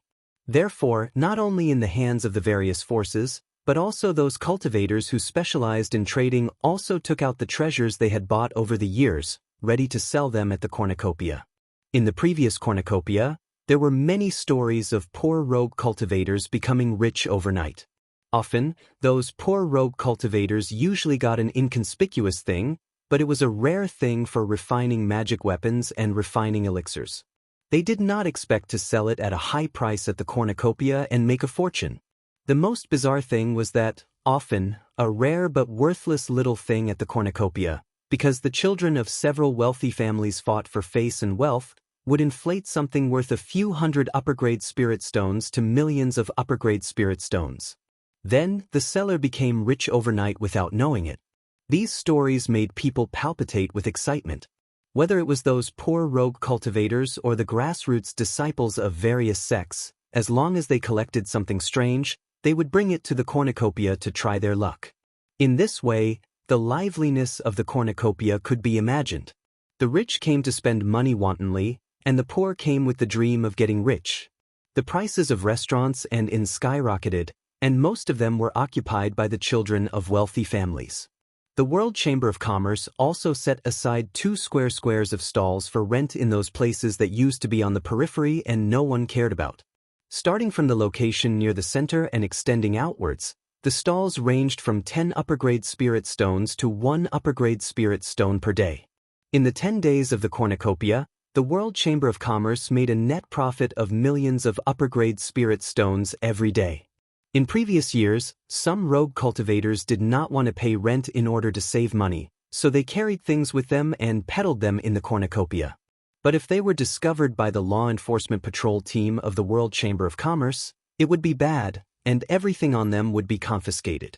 Think about it, how could a cultivator who could not even afford the rent have the background to go against the World Chamber of Commerce? If their things were confiscated, they would not even have a place to cry. As a result, many rogue cultivators would pool together to rent stalls to sell things. In fact, every time the cornucopia came down, the World Chamber of Commerce was the most profitable. There was no doubt about this. There were some businesses in the cornucopia that were monopolized by the World Chamber of Commerce, the local snake, and did not allow others to open a second one, such as the casino. There were some businesses that only the World Chamber of Commerce had the ability to open, such as the Spirit Stones Trading Company. With the World Chamber of Commerce's branches in various countries, you could withdraw spirit stones at will. The spirit stones stored in the cornucopia could be taken out in Daeong Kingdom. Chapter 611. Of course, as far as Yu Qianqiu knew, although this spirit stone trading company already had the embryonic form of a bank from his previous life, it was clearly not so perfect yet. There would be no interest when spirit stones were deposited. Instead, one would have to pay a certain percentage of remuneration when withdrawing. This was because many people carried large amounts of spirit stones on them and felt unsafe, so they would rather pay some remuneration to the trading company and withdraw them here. For example, if an itinerant cultivator made a windfall at the treasure bowl gathering, but with his cultivation and background, once he left the treasure bowl without the protection of the World Trading Company, he would likely be robbed. What should he do? No problem. The Spirit Stone Trading Company would provide you with convenience. You only needed to pay a small portion of the remuneration and deposit a large amount of spirit stones in the trading company. When traveling, if you lacked money, you could withdraw it at any time from the World Trading Company's branch. It was up to you to withdraw as much or as little as you wanted. It didn't matter if it was distributed multiple times. The Spirit Stone Trading Company would never embezzle a single spirit stone from you. In terms of business reputation, the World Trading Company could be said to be the model for the entire cultivation world. Due to the daily fighting and death in the cultivation world, it was said that people often died before they had the chance to take out their spirit stones to enjoy. If no one provided the correct information to take them out, then these spirit stones would naturally become ownerless.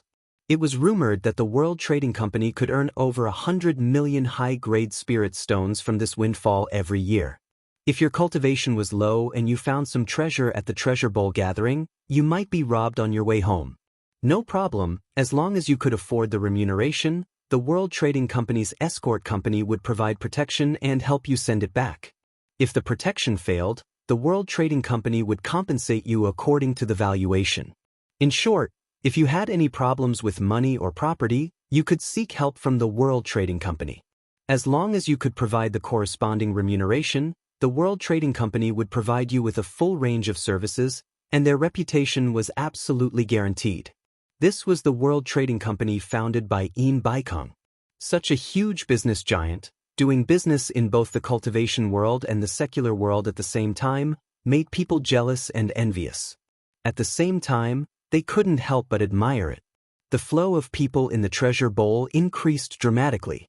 One passage was no longer enough, so the other 7 sealed passages were opened. 8 passages were opened together to cater to the merchants from all over the world. All the experts of World Commerce's headquarters had come out in full force, and they had even transferred quite a few from outside branches to keep a close watch on the movements of the entire cornucopia. If an average person dared to cause trouble, that was simply courting death. On the God of Fortune Peak, Sikong Ju and Jing Yuankong were constantly reporting all sorts of important news to Yin Baikong.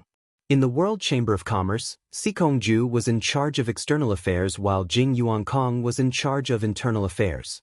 Learning that nearly 300 lords had sent messages saying that they would be coming to this world's cornucopia, a smile appeared on Yin Baikong's face. Those were nearly 300 of the richest people in the cultivation world. Everyone knew what they were after. It would be hard for the world commerce not to make a fortune this time. In Baikong was deep in thought under the pine tree on the peak. Sikong Ju rushed over from the foot of the mountain and cupped his fists. Master, Baiwan Nation's Wen Rui sent a message that Wen Lanfeng will be visiting Cornucopia. In addition, Xen Laojiu from the Spirit Fang Valley sent a message saying that Lu Yanqing is already on the way to the Cornucopia and hopes that we can make careful arrangements. In Baikong was slightly startled. Wen Lanfeng coming was expected. After all, he was also a lord. For the future of the Wen family, it would be hard for him to resist the temptation of the restriction-breaking pill. But Lu Yanqing would come, but it was a little out of his expectations. That woman had participated in a cornucopia many years ago, and had never come again. Everyone knew that this woman liked peace and quiet, and did not like such a chaotic scene. Seems like the temptation of the restriction-breaking pill is not ordinary. In Baikong couldn't help but burst into laughter. Master, the lords from various countries have arrived. Do we need to entertain them? Sikong Ju asked. In Baikong lightly waved his hand. No need. They all have shops here, and their own people will arrange it. It's not good for us to entertain them one by one, we don't have the time. If there's anything, they will naturally come find me. Of course, we still have to give these people face, and treat them differently from ordinary people. All you have to do is send a thank you card along with a few words about our poor hospitality. Understood. Sikong Ju nodded, then frowned. Master, we won't keep a single one of the 5,000 restriction-breaking pills. Are we really going to sell them all? I was just about to tell you about this. In Baikong looked at the surging sea of clouds in the distance, narrowed his eyes and said, immediately put out another notice, announced that the price of the restriction-breaking pill is 2 million high-grade spirit stones. Also, make an explanation because there are only 5,000 restriction-breaking pills refined for the first time, it's not enough to meet the demand. In order not to offend people by favoritism, those who are sincere in buying will have to pay half of the deposit, 1 million high-grade spirit stones for each pill, no credit allowed. The other half will be paid when the goods arrive. Hearing this, Sikong Ju's eyes immediately lit up, and he somewhat understood his master's plan. He cupped his hands and said, Master is wise, I will immediately arrange it. There's one more thing. In Baikong frowned. The effects of the restriction-breaking pill must also be announced in detail. This pill can only increase cultivation, but it can't break through bottlenecks. Make it clear on the notice that we will be selling a large amount of 7 treasure pills that can break through bottlenecks. As for the price, it will be the same as the restriction-breaking pill, 2 million high-grade spirit stones for one. Sikong Ju was stunned. Master, didn't you say that the price of our 7 treasure pill is 2 million high-grade spirit stones for one? Are you going to sell it at the original price? I have my own plans. In Baikong's eyes flickered. To him, the 7 treasure pill was something that could stop the restriction-breaking pill from increasing his cultivation. In other words, this was the reason why he dared to sell a large amount of restriction-breaking pills without fear of other forces surpassing him. Most importantly, the 7 treasure pill was not directly sold to him by Niu Yud. If it was, then it would be easy, he was still confident in Niu Yud's business reputation. However, the 7 treasure pill had to go through Yu Qianzhou's hands before it could enter his hands. Although Yu Qianzhou's cultivation was not much, he was a complete madman. There was probably nothing that he did not dare to do. That guy was too daring, somewhat lawless. He actually dared to kill more than 2,000 people from various countries without considering the consequences. Even if he was to do this, he would have to think twice. Originally, Yu Qianzhou wanted to rely on this thing to make money, but in the end, his business was snatched away by him. If he saw that he was using the 7 treasure pill for profit, who knew if that madman would be jealous? What if that guy threw caution to the wind and decided to sell it to him instead of giving it to him? With Wen Lanfeng backing him up, he really could not do anything to him. Therefore, in order to make that madman feel better, he decided to sell it at the original price. The other party saw that he was not making money and naturally would not have any objections. In short, the most important thing was to control the source of the 7 treasure pill. He must not use it to make money, otherwise, the result would be disastrous. If he wanted to make money, he would be able to make a fortune with the restriction-breaking pill. What is Niu Yu doing? Yin Baikong asked. Sikong Ju smiled bitterly and said, he is now together with the Sleeping Spring brothels, madam, practically living in the Sleeping Spring brothel. The Sleeping Spring brothels business has also become abnormally hot because of him, and the price has skyrocketed. Originally, one would only need to spend a few high-grade spirit stones to make a living, but now, without 1,000 high-grade spirit stones, it is hard to even enter the Sleeping Spring brothel. But even so, there are still people scrambling like ducks, taking pride in being able to book a prostitute of the Sleeping Spring brothel. Just today alone, the law enforcement squad went to the Sleeping Spring brothel 5 times, because both sides fought over a prostitute. Yin Baikong was stunned for a moment, then shook his head and said, this guy.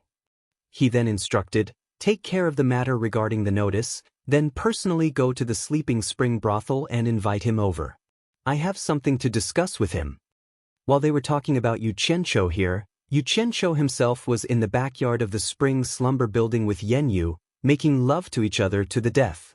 They were sweating profusely. After that, the amorous Yen Yu was like an octopus clinging onto Yu Qianqiu's chest. Little slut, when are you planning to leave?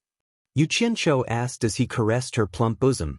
After hinting at Yen Yu last time, he once again strolled around the Sleeping Spring brothel, only to find that this woman was still doing business as usual and had no intention of leaving.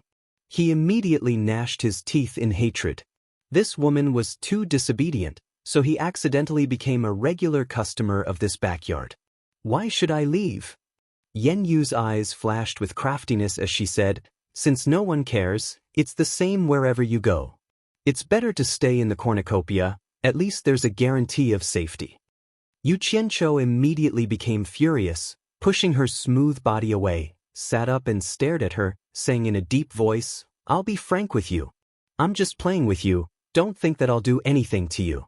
If anything happens, don't think that I'll protect you. Yen Yu was not angry because of his words, nor did she talk back to him. She pulled up the quilt to cover her plump bosom, sat up with a smile, and said, if I want to leave, I have to take advantage of the cornucopia to earn more money. Otherwise, what will I do in the future? I have no one to rely on. Yu Qianqiu was startled when he heard this, frowned, and said, I'll give you 100 million upper-grade spirit stones, leave here quickly. Yen Yu shook her head and said, although I'm in the Sleeping Spring brothel, I have my principles, and I will never sell myself. You and I are willing if I take your money, what's the difference between me and selling myself? Don't force me to sell myself. Yu Qianqiu was speechless, and he couldn't bring himself to say that he would give her money. After thinking for a while, he said to her, raise the price again, increase the minimum consumption of the Sleeping Spring brothel by 100 times. Once you've earned enough money, leave quickly. Yen Yu was stunned, and she cried out involuntarily, you just made me increase it by 100 times yesterday, from 10 upper-grade spirit stones to 1,000, and now it's increased by 100 times again. Wouldn't that be 100,000 upper-grade spirit stones? Will there still be people coming? Damn it. There are more rich people than you can imagine. Besides, with my and Yin Baikong's face, it's definitely worth this price. Yu Qianqiu pulled her quilt away and drove her away. Go quickly, time is spirit stones. Once you've earned enough, get lost.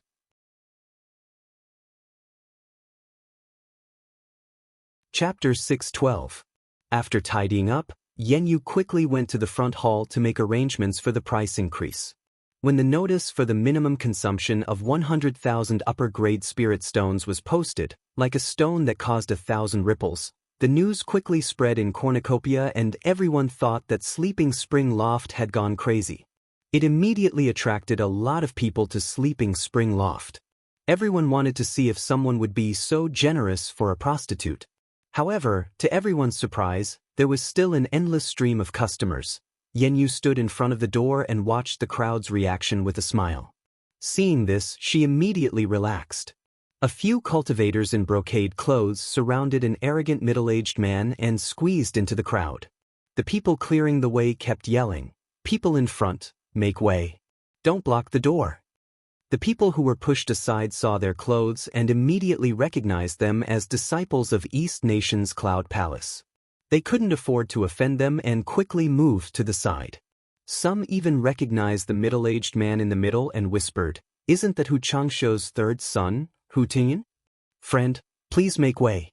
The person clearing the way patted the shoulder of the person in front. The person who was patted turned around and glanced at them coldly. "So you're a disciple of Cloud Palace. Too bad this sleeping spring loft doesn't belong to your family. Why should I make way?" The person clearing the way glanced at his bright yellow clothes and frowned. He turned around and looked behind him. Hu Tianyun took 2 steps forward and glanced at the person's bright yellow clothes. He said arrogantly, "So you're a disciple of Jun Lin Palace. This sleeping spring loft is a place to spend money and have fun. I don't think the onlookers should block the way of the customers, right?" The crowd became excited. Hu Changsho and Qi Jiujuan were both soul formation final stage cultivators. Now that they were facing each other, there might be a big show to watch. "How do you know I'm here to watch and not to spend money and have fun?" The disciple of Jun Lin Palace retorted. Both sides had powerful backgrounds. He obviously couldn't weaken the sect's reputation. Otherwise, he wouldn't be able to explain himself when he returned. "You're only nascent soul realm early stage. May I ask which generation of disciple of Jun Lin Palace are you?" Hu Tianyun glanced at the Sleeping Spring Loft sign and said arrogantly, "Look carefully. The minimum fee is 100,000 top-grade spirit stones. If it's inconvenient, please step aside. Don't block the customers behind you." What he was implying was, "Can you afford it?" The expression of the disciple of the monarch's descent palace changed slightly. He snorted coldly and did not say anything else. Under everyone's gaze, he braced himself and strode into the spring slumber loft. "Why are you pretending to be rich when you don't have money? Why bother?" Hu Yuntian seemed to mutter, but the people around him heard it clearly. The disciples of the Heavenly Peak Cloud Palace all laughed and escorted him to the door. Hu Yuntian walked to the door and paused for a moment. His gaze fell on the poem on the slanted wall. He recited, "Spring sleeps without knowing the dawn, everywhere I hear birds chirping. The sound of wind and rain at night, the number of fallen flowers is unknown." It is indeed a good poem. Just this poem alone should increase the value of the Sleeping Spring Loft by 100 times. It is not a place that ordinary people can casually come to. One of the accompanying disciples immediately echoed, "That's right, Senior Nyo's poem was personally written by Senior Yin here." This kind of situation is extremely rare. Indeed, it was not a place where ordinary people could enter. The price should have been raised long ago, and not just anyone could barge in. Otherwise, it would be a disgrace to the statuses of the 2 seniors. Hu Yuntian smiled faintly. As soon as he turned around, his eyes lit up. His gaze fell directly on Yenyu, who was standing at the door. He lightly clapped his hands and said, "With such a stunning beauty in the Sleeping Spring Loft, 100,000 upper-grade spirit stones is indeed not a lot. It is worth the price." As he said this, he pointed at Yenyu and said to the people beside him, "Make the arrangements. She will accompany me today." As soon as these words came out, the surrounding people were in an uproar. Yenyu's expression changed slightly, but she still stood there with a smile. Hu Yuntian looked back in confusion. Someone beside him tugged at him with some fear and whispered, "Third young master, your words are a little too much. She is the owner of this place, and Senior Nyo is now living here." He did not finish his words, but Hu Yuntian immediately reacted. Now that the matter between Yenyu and Nyo Yud had spread everywhere, he had naturally heard about it.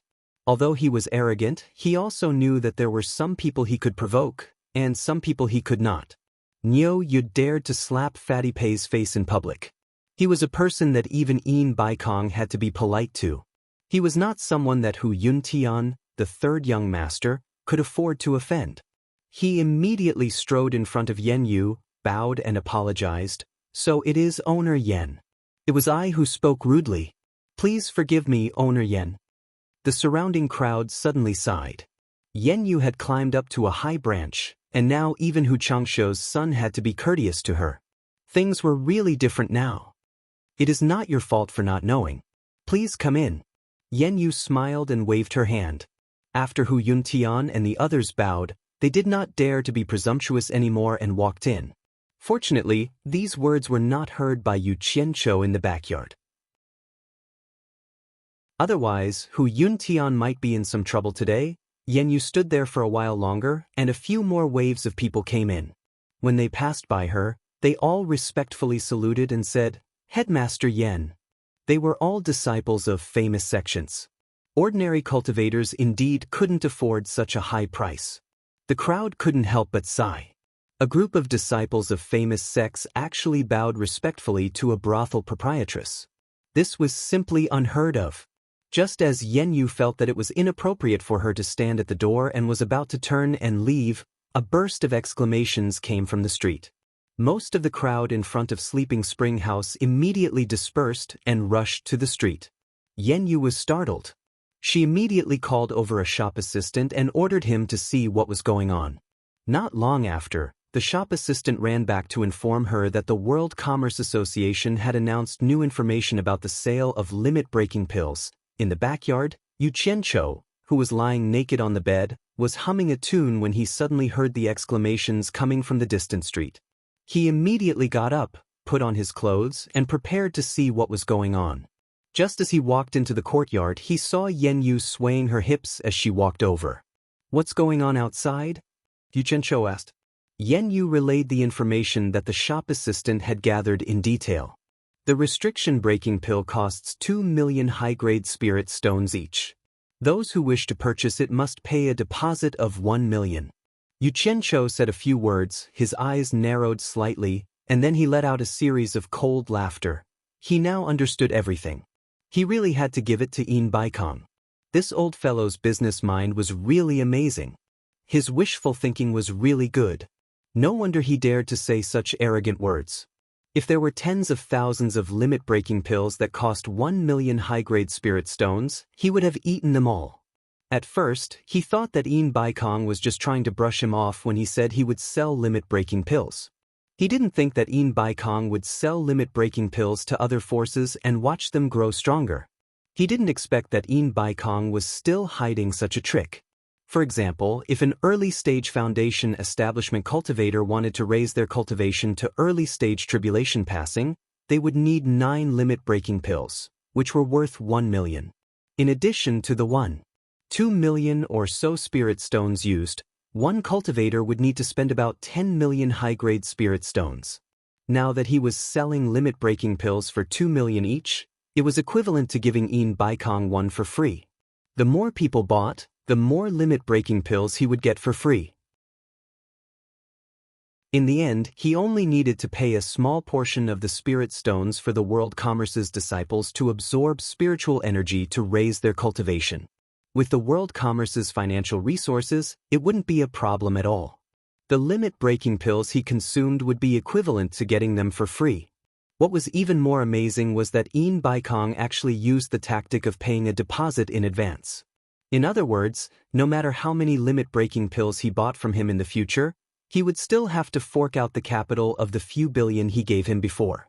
If he played it even more ruthlessly and got the deposit of 5 billion, he could immediately buy another 5,000 pills from him. He wouldn't even have to fork out the capital, because once the previous 5,000 limit-breaking pills were delivered to the buyer, the original capital of the few billion would be recovered.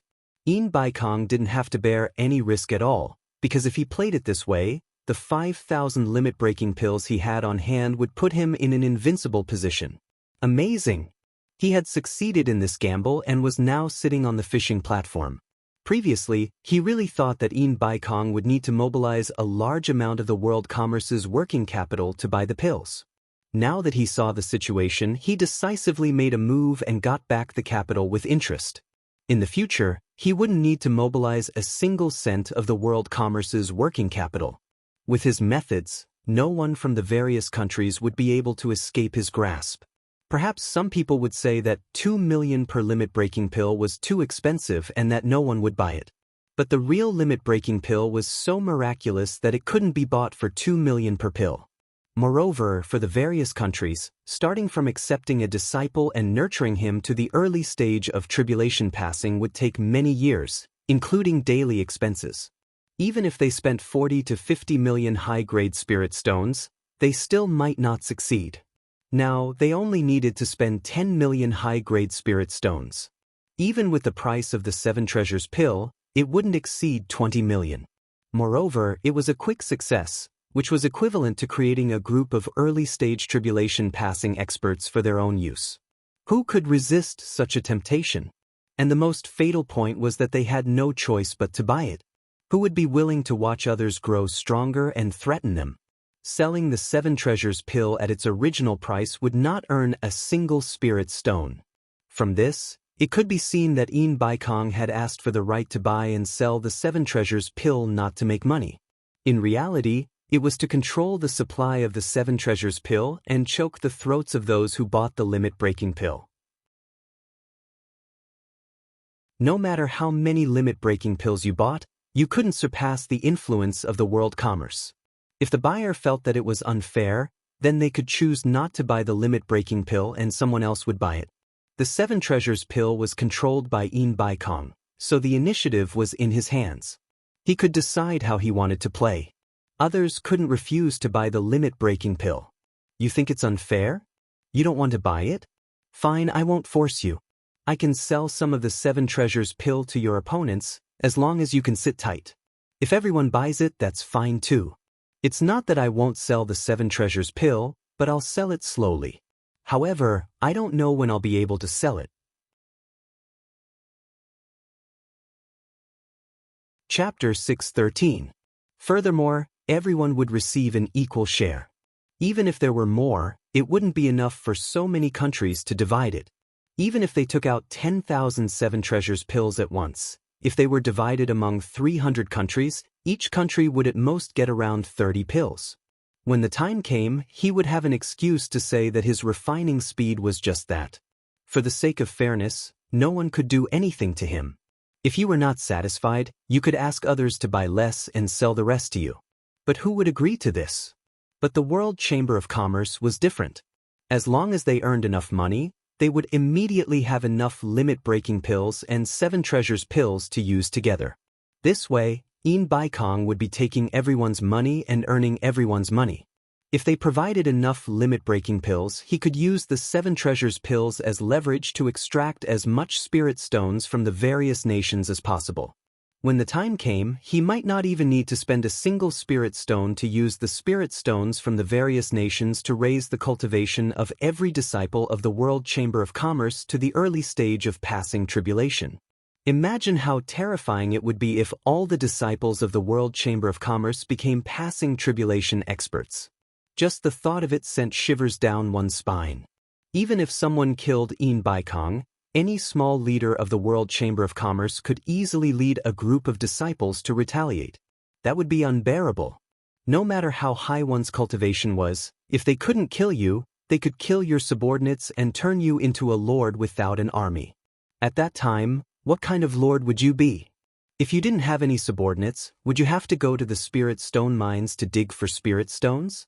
Unless someone was willing to be like Bai Changchun, arrogant and solitary, and didn't need subordinates. Yu Qianqiu narrowed his eyes and sneered incessantly. Unfortunately, no matter how cunning you, Yin Baikong, are, you won't be able to escape my palm. You want limit-breaking pills? Fine, I'll sell as many as you want.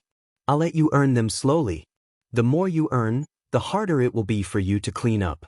Once the 7 treasures pills hit the market in large quantities, it will be the end of the World Chamber of Commerce.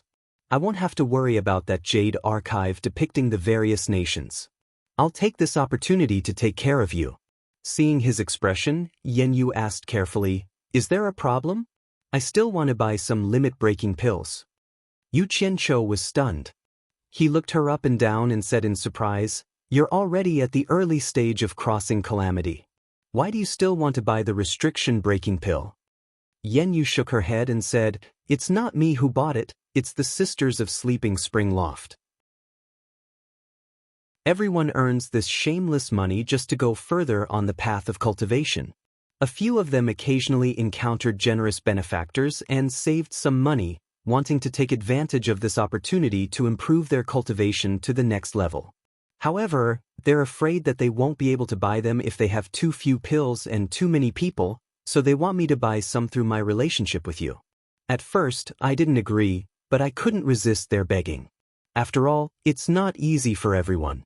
Seeing that Yu Qianqiu seemed to be a little unhappy, Yanyu hurriedly waved her hand and said, "Don't worry, the money they have saved up is only enough for each of them to buy one.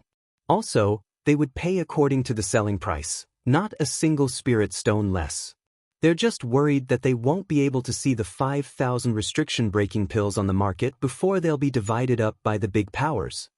Then, she weakly added, "Is it okay? If not, then forget it."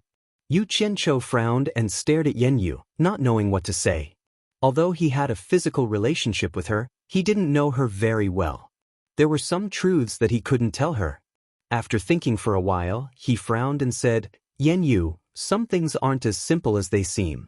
Some things are games played by the upper echelons of the cultivation world. It's not something you can afford to play. As for your sisters, you can do whatever they want. Don't say anything, just tell them that I don't agree. However, it's best if you don't get involved. Remember, once you earn enough money, leave this place quickly." From his words, Yanyu had already sensed that something big was about to happen. Now that she heard him talk about games played by the upper echelons, she realized how terrifying this matter was. She solemnly nodded and said, "I understand. I won't get involved in this matter." Yu Qianqiu gave a gratified smile. Suddenly, he raised his head and looked at the sky. He thought to himself, after Yin Baikong announced this news, he should have come looking for me, right? Doesn't he want to find some excuses to fool me? While Yanyu was wondering what he was looking at, a shop assistant ran in from the back door of the front hall. After bowing to Yu Qianqiu, he respectfully said to her, "Boss, there are a dozen female loose cultivators outside. They said they want to stay in the building." Rather than calling them shop assistants, it was more appropriate to call them pimps. Yanyu waved her hand and said, "Bring them here." The shop assistant nodded and went back. "What do you mean by staying in the building?" Yu Qianqiu asked in surprise. "Isn't it all because of you?" Yanyu rolled her eyes and explained in a bad mood. Only then did Yu Qianqiu realize that staying in the building was just a nice way to put it. To put it bluntly, staying in the building and selling their bodies to earn money. Ever since the Sleeping Spring brothel became famous and the price increased, there would be 1 or 2 female loose cultivators joining the Sleeping Spring brothel every day. However, it was the first time that more than a dozen of them came at the same time. It must have something to do with the minimum spending of 100,000. With such a high income, even if the Sleeping Spring brothel took a cut, it was still an irresistible temptation for them. Perhaps even those loose cultivators who didn't want to do this couldn't resist such a big temptation. Yu Qianqiu was really speechless. He came up with the idea of increasing the price, not only for Yanyu's sake, but also for the sake of her. If they were greedy and willing to continue to sink, then they couldn't blame others. But who knew that it would actually attract more people to do this? But who knew that it would attract more people to this line of work? He didn't know if he was doing a good thing or a bad thing. At this time, the shop assistant had already brought in 13 women. Their appearances were not bad. In fact, in the cultivation world, most of the people who had spiritual roots were better looking than mortals. Or they would go to the other extreme, and their appearance would be abnormally ugly. After the 13 women bowed to the 2 of them, they stood in a row under the shop assistant's instructions. Yanyu also took out the demeanor of a brothel keeper and checked them one by one. Sigh. What a sin. Yu Qianqiu was speechless. He also looked at these women. A woman with disheveled hair and a dirty face attracted his and Yanyu's attention at the same time. Both of them couldn't see through her cultivation. This made the 2 of them feel a little strange. For loose cultivators whose cultivation had reached the crossing calamity stage, even robbing in the cultivation world would be better than doing this. The woman's head was slightly lowered, and her hair was disheveled, so they couldn't see her face clearly. Her untidy clothes were wrapped around her body, as if they hadn't been washed for years. Yanyu turned around to look at Yu Qianqiu.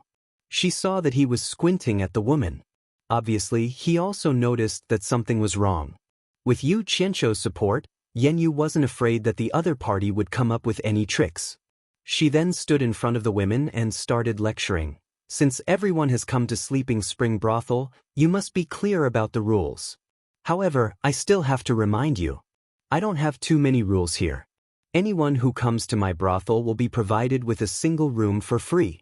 I won't force you to do anything, and it's up to you whether or not you want to receive customers.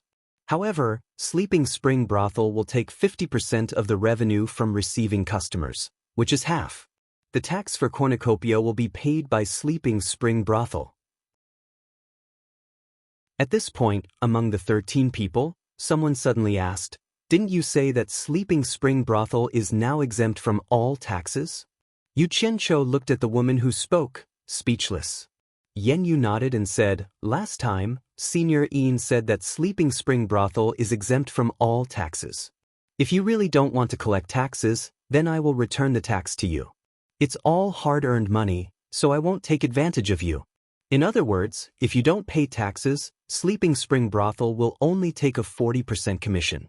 The reason why I want to take a commission is because the workers in the brothel have to pay, and this Sleeping Spring Brothel also has to pay rent and taxes every month, plus some necessary bribing. In fact, I won't earn much from each of you. However, I have to make one thing clear." Yenyu stared at the woman with disheveled hair and a dirty face and said, "I know it's not easy for everyone. Although I also want to help everyone, Sleeping Spring Brothel has to be maintained. If anyone doesn't want to do it, it's better to quit as soon as possible because Sleeping Spring Brothel has a rule, and it's an old rule. You'll have to consider it every 5 days, and if you don't receive any customers, it means you're not suitable for this business. It's better to leave your room for those who really need it. When the time comes, you'll be asked to leave. Do you have any other questions?" Yu Qianzhou looked at Yenyu, not knowing whether to laugh or cry. This woman was a virgin, but she had a way of managing a brothel. He really didn't know where she learned it from. The other women were a little embarrassed to speak, but the woman who asked the question earlier spoke again. "How do you settle the money?" "You can settle it every day because you can come and go freely here. No one will restrict you, and you can leave at any time. If you stay here for a long time and don't rush to settle the bill, we will take the initiative to settle it with you once a month, and you won't be short of money." After Yenyu finished explaining, she once again asked if everyone had any questions. At this point, no one asked anything else. Yenyu immediately told the waiter, "Arrange a room for each of them." The waiter obeyed and waved at the dozen women, "Come with me." Yu Qianzhou looked at the group of people walking away in a line, and was a little dumbfounded. Did they start doing it just like that? Yenyu looked at him and rolled her eyes. "Have you never seen this before? Do you think I'm quite bad? What are you looking at?" She looked back at the direction he was looking at, and saw that the woman with disheveled hair and a dirty face was still standing in the same place. The waiter also noticed that one person was missing and shouted over, "Hey, what are you spacing out for? Come with me." The woman with disheveled hair and a dirty face raised her head and smiled charmingly at Yenyu. "Honey, I have something to talk to you in private. I don't know if it's okay?" There was a charm hidden in her laughter that made people's bones go soft, and her eyes were also overflowing with charm, but her face was really dirty, and her appearance couldn't be seen clearly. As soon as Yu Qianzhou heard this voice, he was startled. He felt that it was very familiar, so he stared at her suspiciously and carefully looked at her. Yenyu's expression was also slightly stagnant. Then she waved to the waiter and said, "You take them to go first."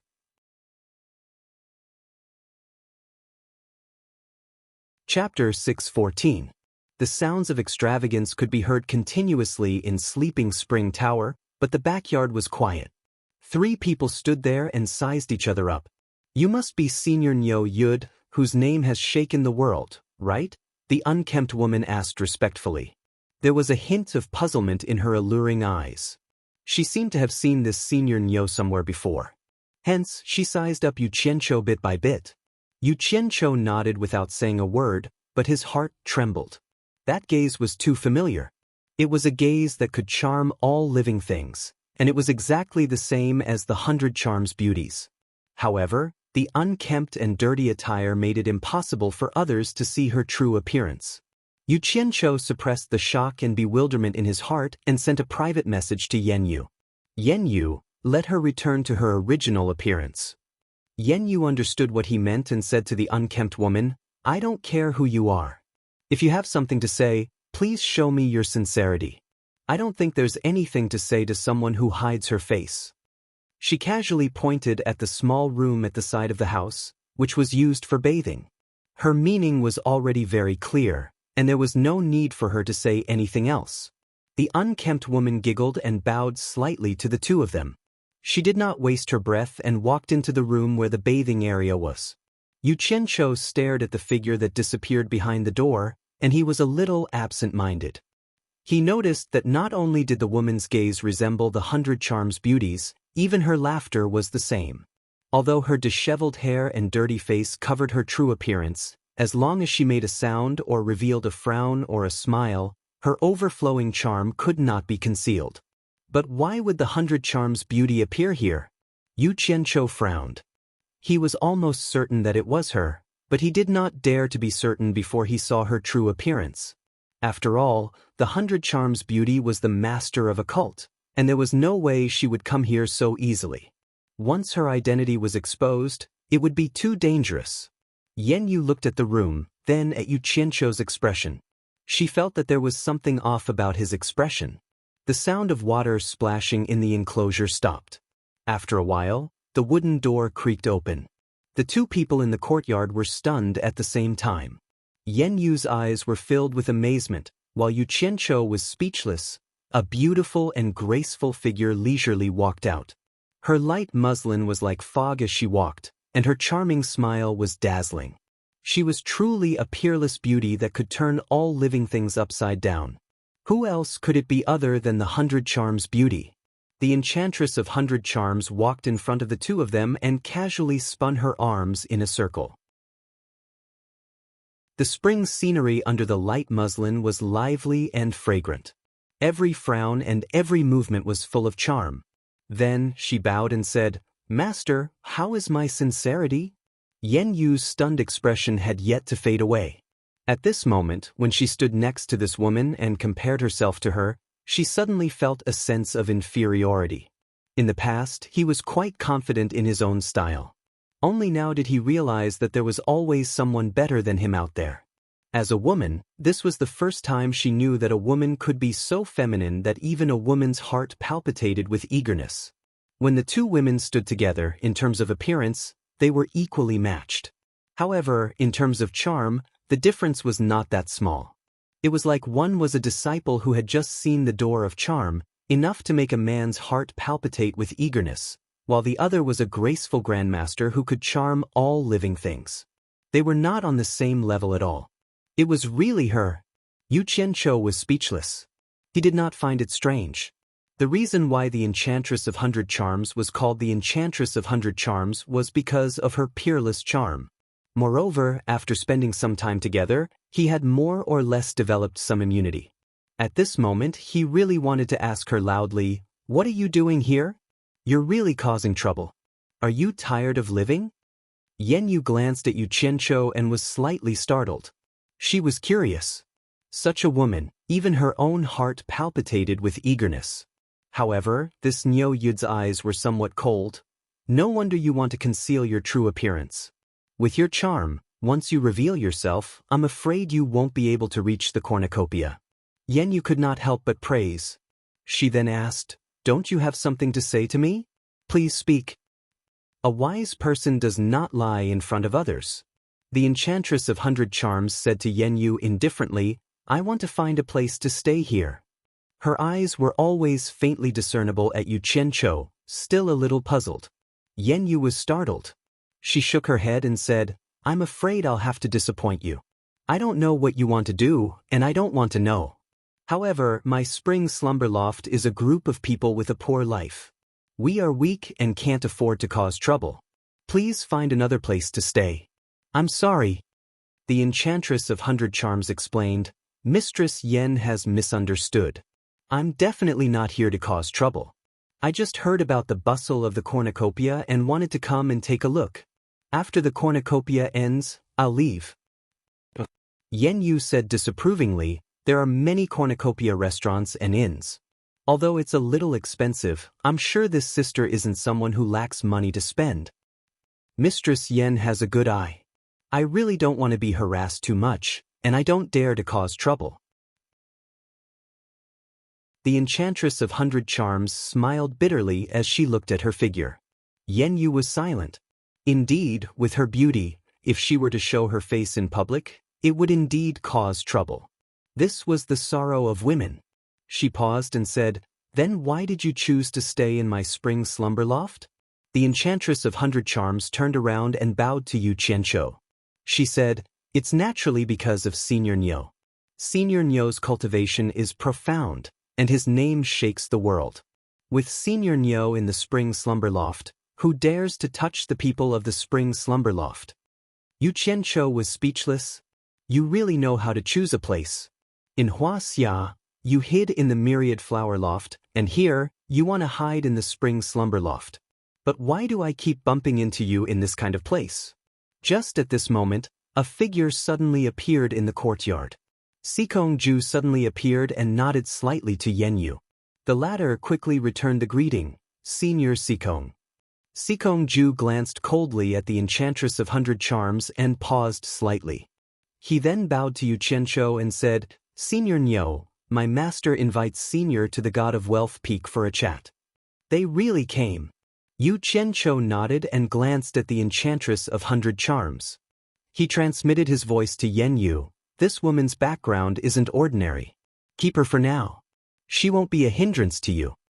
He casually threw out a flying sword and stepped on it, flashing towards the peak of the God of Wealth Peak. Sikong Ju glanced at the Enchantress of 100 Charms again and flew into the sky. "This person is the spirit-severing expert, Sikong Ju?" The Enchantress of 100 Charms asked with a burning gaze. After getting Yen Yu's confirmation, she couldn't help but sigh. She sneaked all the way here and didn't expect to see two legendary spirit-severing experts today. Ever since China's cultivation world found out that there were spirit-severing experts in the various countries, all the sects were worried that they would be annihilated at any time. Fortunately, that scum of the cultivation world, Yu Qianqiu, who was forced to leave the Cultivation World Alliance, had already made a name for himself in the various countries. It was said that he had even established a relationship with a few spirit-severing experts. As a result, no matter how close the sects were with Yu Qianqiu, they all secretly sent people over in hopes of contacting Yu Qianqiu. When the Enchantress of 100 Charms heard that there was a #1 expert in the cultivation world, she was immediately shocked. This was because she remembered that Yu Qianqiu had once told her that his master was an invincible figure in the world. She didn't know before, but after understanding, the Enchantress of 100 Charms was moved. If there was anyone in the cultivation world who was invincible, it would probably be Bai Changchun.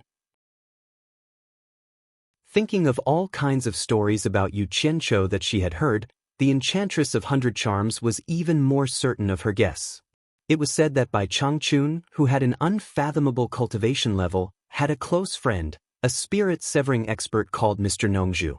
During the saber-drawing assembly, it seemed that the people of Limitless Island had some misgivings about the girl in purple beside Yu Qianqiu and said that her master was Mr. Nongzhu. Later, she heard that when Yu Qianqiu was in Dayong Kingdom, he was together with Mr. Nongzhu.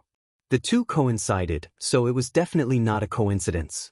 The Enchantress of 100 Charms was already 90% sure that Yu Qianqiu's master should be the #1 expert in the world, Bai Changchun. She didn't know this secret. Although she didn't mention it to others, she was wild with joy. The Enchantress of Illusion Palace was already declining in her hands. Now that they were facing such a serious situation, she absolutely wouldn't allow the Enchantress of Illusion Palace to be destroyed in her hands. Taking 10,000 steps back, even if the Chinese cultivation world was overturned, she had to find a way to protect the Enchantress of Illusion Palace. This was her responsibility as the palace master.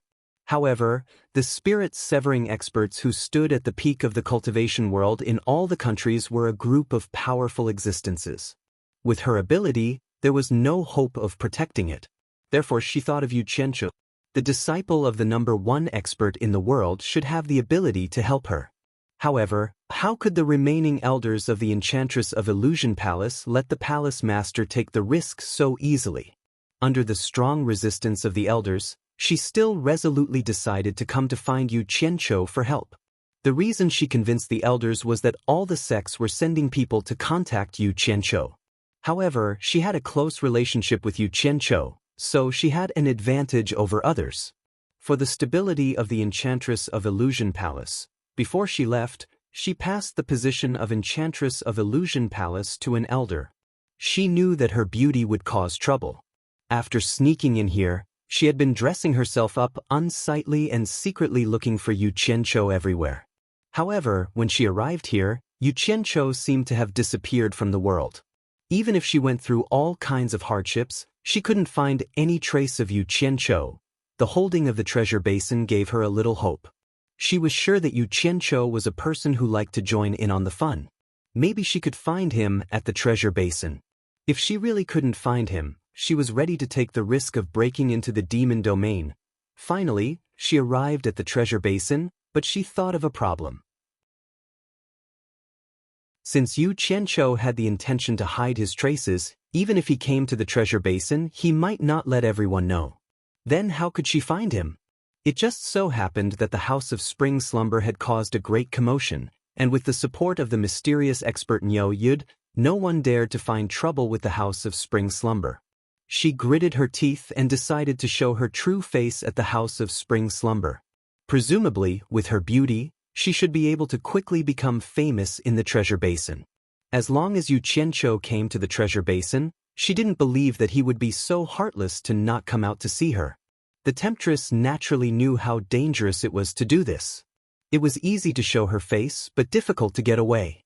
But there was no doubt that this was the most promising way to find Yu Qianqiu.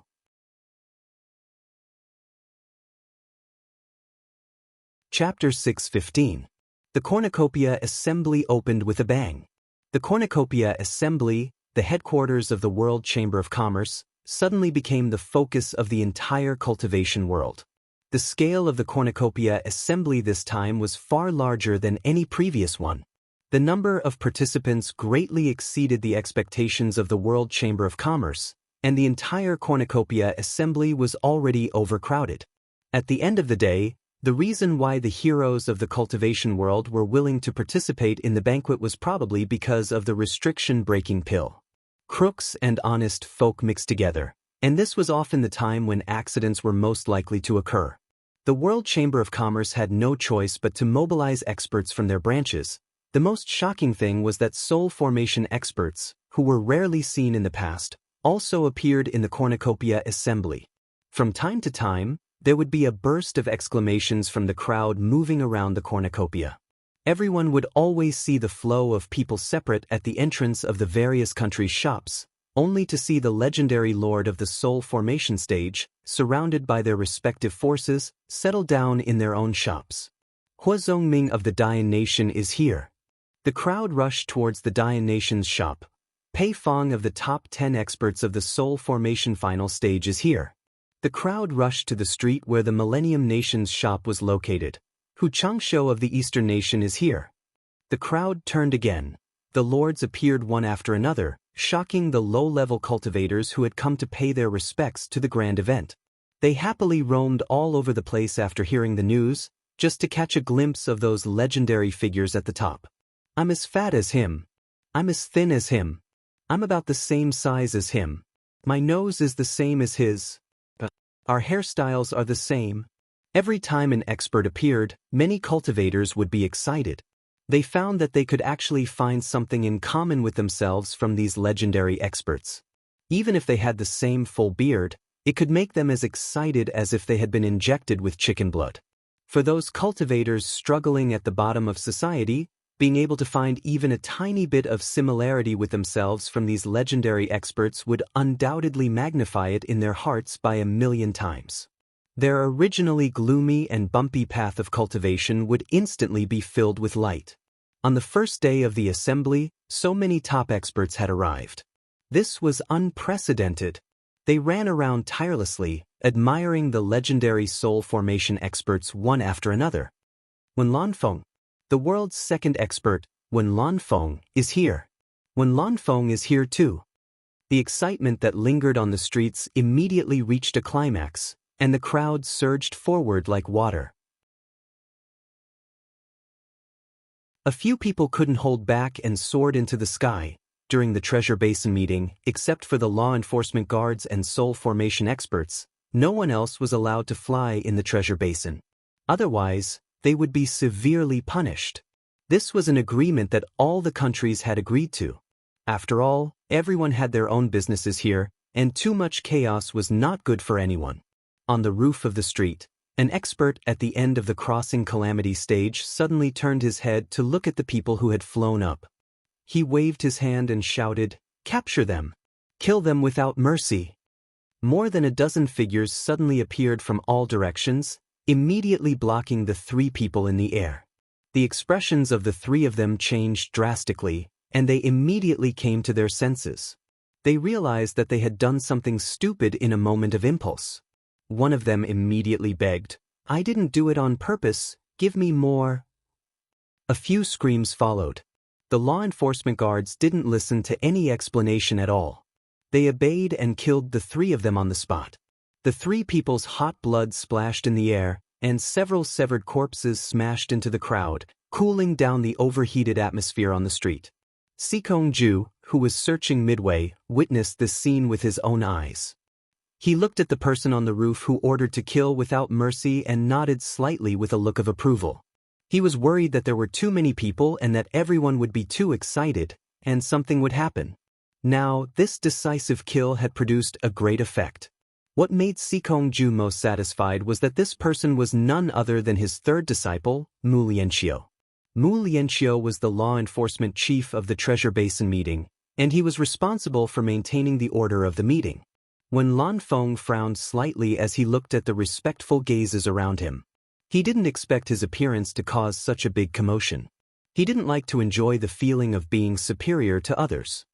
His figure flashed, and he disappeared without a trace. "My clothes! My clothes!" A young cultivator in the crowd was pulling at his grayish-white robe as he spoke incoherently.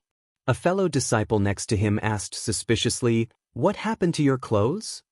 "So Senior One likes to wear grayish-white robes just like me." The cultivator danced excitedly. The fellow disciple sneered. "Do you think your cultivation will be the same just because your clothes are the same? Idiot!" The cultivator said solemnly, "That's not necessarily true. My taste is similar to Senior Wen's, which means that our understanding of cultivation will also have something in common. In other words, I'm also very likely to become a soul formation expert one day." "Senior brother, where are you going?" "Wait for me." In the unused attic on the top floor of the Sleeping Spring loft, it was elegantly decorated, and the incense burner placed on the horizontal table was emitting green smoke. Yen Yu sat on the side and sipped on a small cup of tea. She silently looked up and down at the allure beauty standing in front of the wooden window. She didn't know why Nyo Yud wanted her to take this person in. Could it be that he took a fancy to her beauty? The allure beauty had been watching the movements on the street in front of the wooden window. The waves in her heart hadn't stopped. The legendary soul formation experts appeared one after another. It really shocked her. Yen Yu got up and gently walked to her side. She glanced at the lively street below and casually asked, "You said you came to Cornucopia to find someone. Who are you looking for? If it's convenient, you might as well tell me. I've been in Cornucopia for many years. Maybe I've heard of him." The allure beauty turned around and was silent for a moment. Then she smiled sweetly and said, "The person I'm looking for is called Yu Qianqiu." "Yu Qianqiu?" Yen Yu was stunned. "Did I hear that right? You came to Cornucopia to find that murderous butcher Yu Qianqiu?" The allure beauty nodded with a smile, but there was an imperceptible bitterness in her smile. Yen Yu smiled bitterly. "Then I'm afraid you've come to the wrong place. Now that there are so many soul formation experts here, almost all of them are people that Yu Qianqiu has offended. How could he come to Cornucopia at this time? Isn't he courting death? He should come." The allure beauty looked at the street. She thought that there was no reason to be afraid of him just because he was the disciple of the world's #1 expert, Bai Changchun. However, she had never heard anyone say that he had a relationship with Bai Changchun. Are you so sure? Yan Yu was a little surprised. Then she nodded thoughtfully. Maybe. With Wen Lanfeng's support and Wen Lanfeng's coming to Cornucopia, that Yu Qianqiu might really come. However, I'm afraid that he won't show up openly. In that case, how can you find him? There's a way. The allure beauty pulled out a zither and smiled. I'll sing. Yan Yu's eyes lit up. I heard that Yu Qianqiu is very talented. Every zither song he makes is rare in the world. Unfortunately, I've only heard of his name. I've never heard him in person. Could it be that you can play and sing Yu Qianqiu's songs? To tell you the truth, Yu Qianqiu and I are old acquaintances. He once wrote a song for me. There shouldn't be anyone else who can play it. If he comes to Cornucopia, I hope he'll follow me. The allure beauty smiled. Old acquaintances with Yu Qianqiu? Yan Yu muttered. She sized him up with a profound gaze and said with a faint smile, if I'm not mistaken, you should be from the cultivation world of China, right? Otherwise, with your appearance and cultivation above the tribulation passing stage, I'm afraid it'd be hard for me not to know who you are. The enchantress of allure smiled but did not say anything. Yan Yu did not ask much, as long as she knew what was going on. She smiled and said, if Sister Yi were to show her face and sing here, I'm afraid that the reputation of my sleeping spring loft would be even higher. Outside Cornucopia, a passage appeared in the roiling clouds. It was a special passage for the lords and spirit-severing experts of various countries. 6 disciples of the World Commerce Company stood guard in the air to guide them. At this moment, a figure flashed out of the passage. The 6 disciples bowed in unison. It was none other than Sikongju. Sikongju silently floated in the air, looking into the distance. Clearly, he was waiting for someone. The 6 disciples looked at each other. They didn't know who was coming for the second in command of the World Commerce Company to personally welcome them. When Lanfeng came, he didn't come out to welcome them. Could it be the world's #1 expert, Bai Changchun? The 6 disciples looked at each other, their hearts thumping. If they could see the mysterious Bai Changchun with their own eyes, it would be a blessing of 3 lifetimes. In fact, the 6 of them were thinking the wrong thing. If it was really Bai Changchun who came personally, it would be strange if Yin Baikong could sit still in God of Wealth Peak. He would have come out to welcome him. Moreover, none of the lords who arrived early would be able to sit still. They would all obediently come out to welcome him. Not long later, 2 black dots appeared in the distance.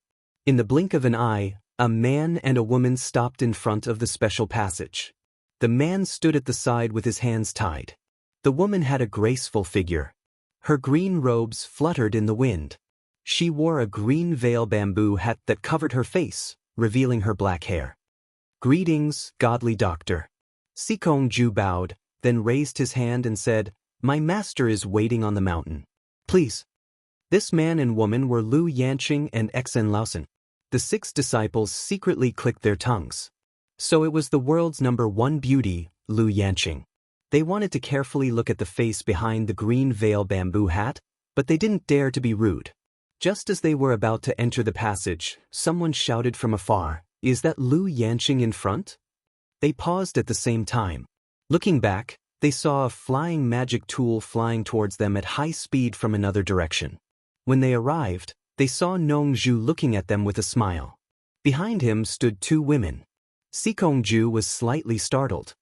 He cupped his hands and said, so it's Mr. Nongju. You're welcome.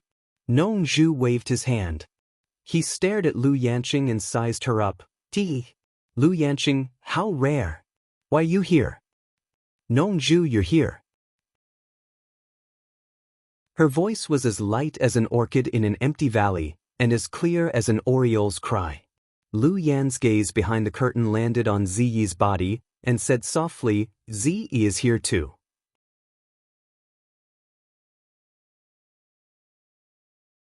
Chapter 616. Greetings, Senior Lu. Ziyi stuck out her tongue and smiled. Obviously, it was not the first time she saw Lu Yanqing.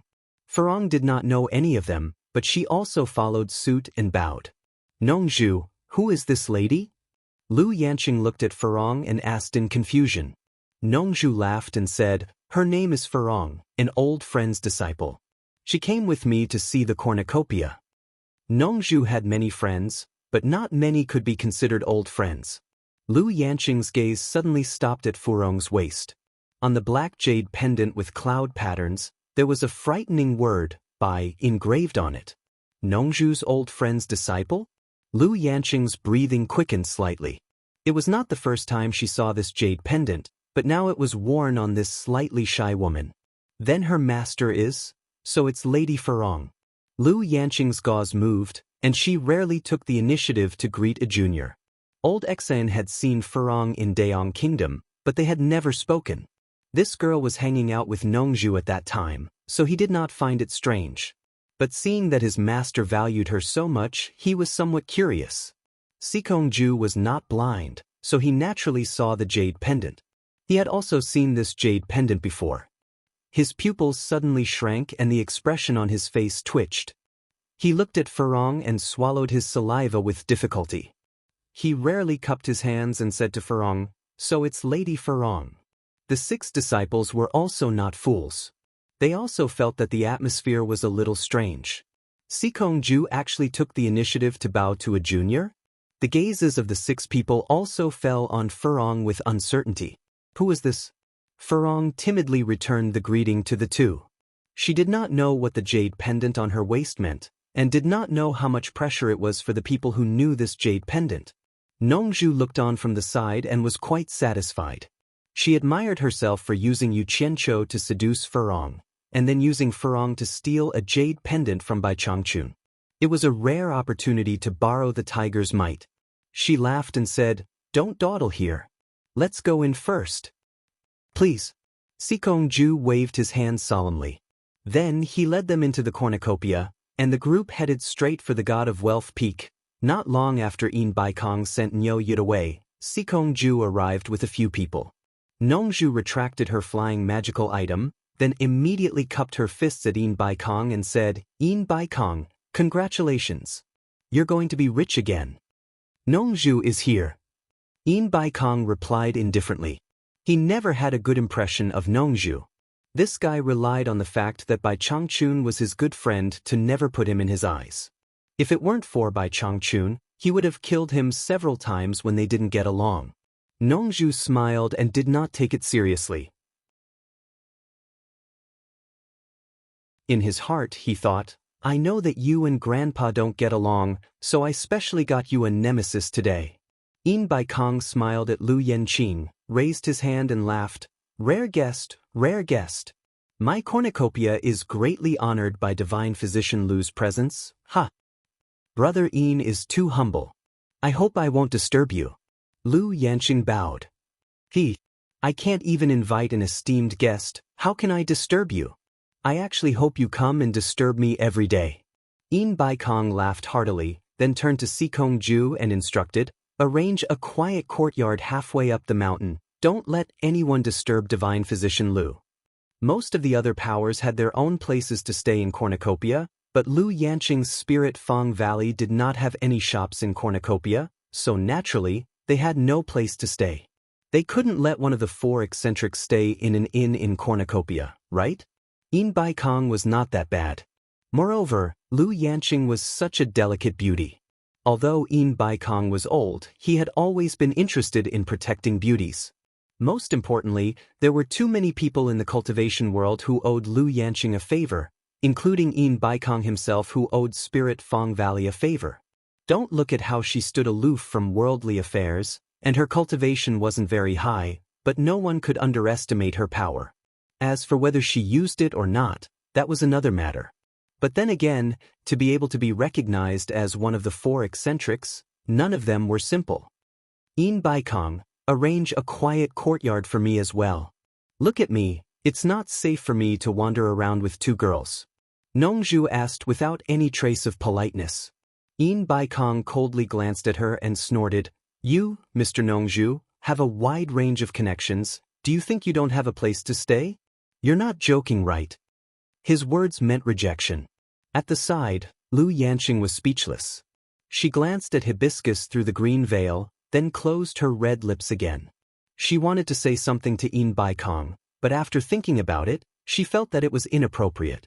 After all, this wasn't her territory, so she couldn't help Yin Baikong make decisions. Then forget it. Nongzhu shrugged her shoulders indifferently, then turned to Hibiscus apologetically. Hibiscus, my face is a little small, and I've made you suffer. Come, let's go to the inn at the foot of the mountain and see if there are any empty rooms.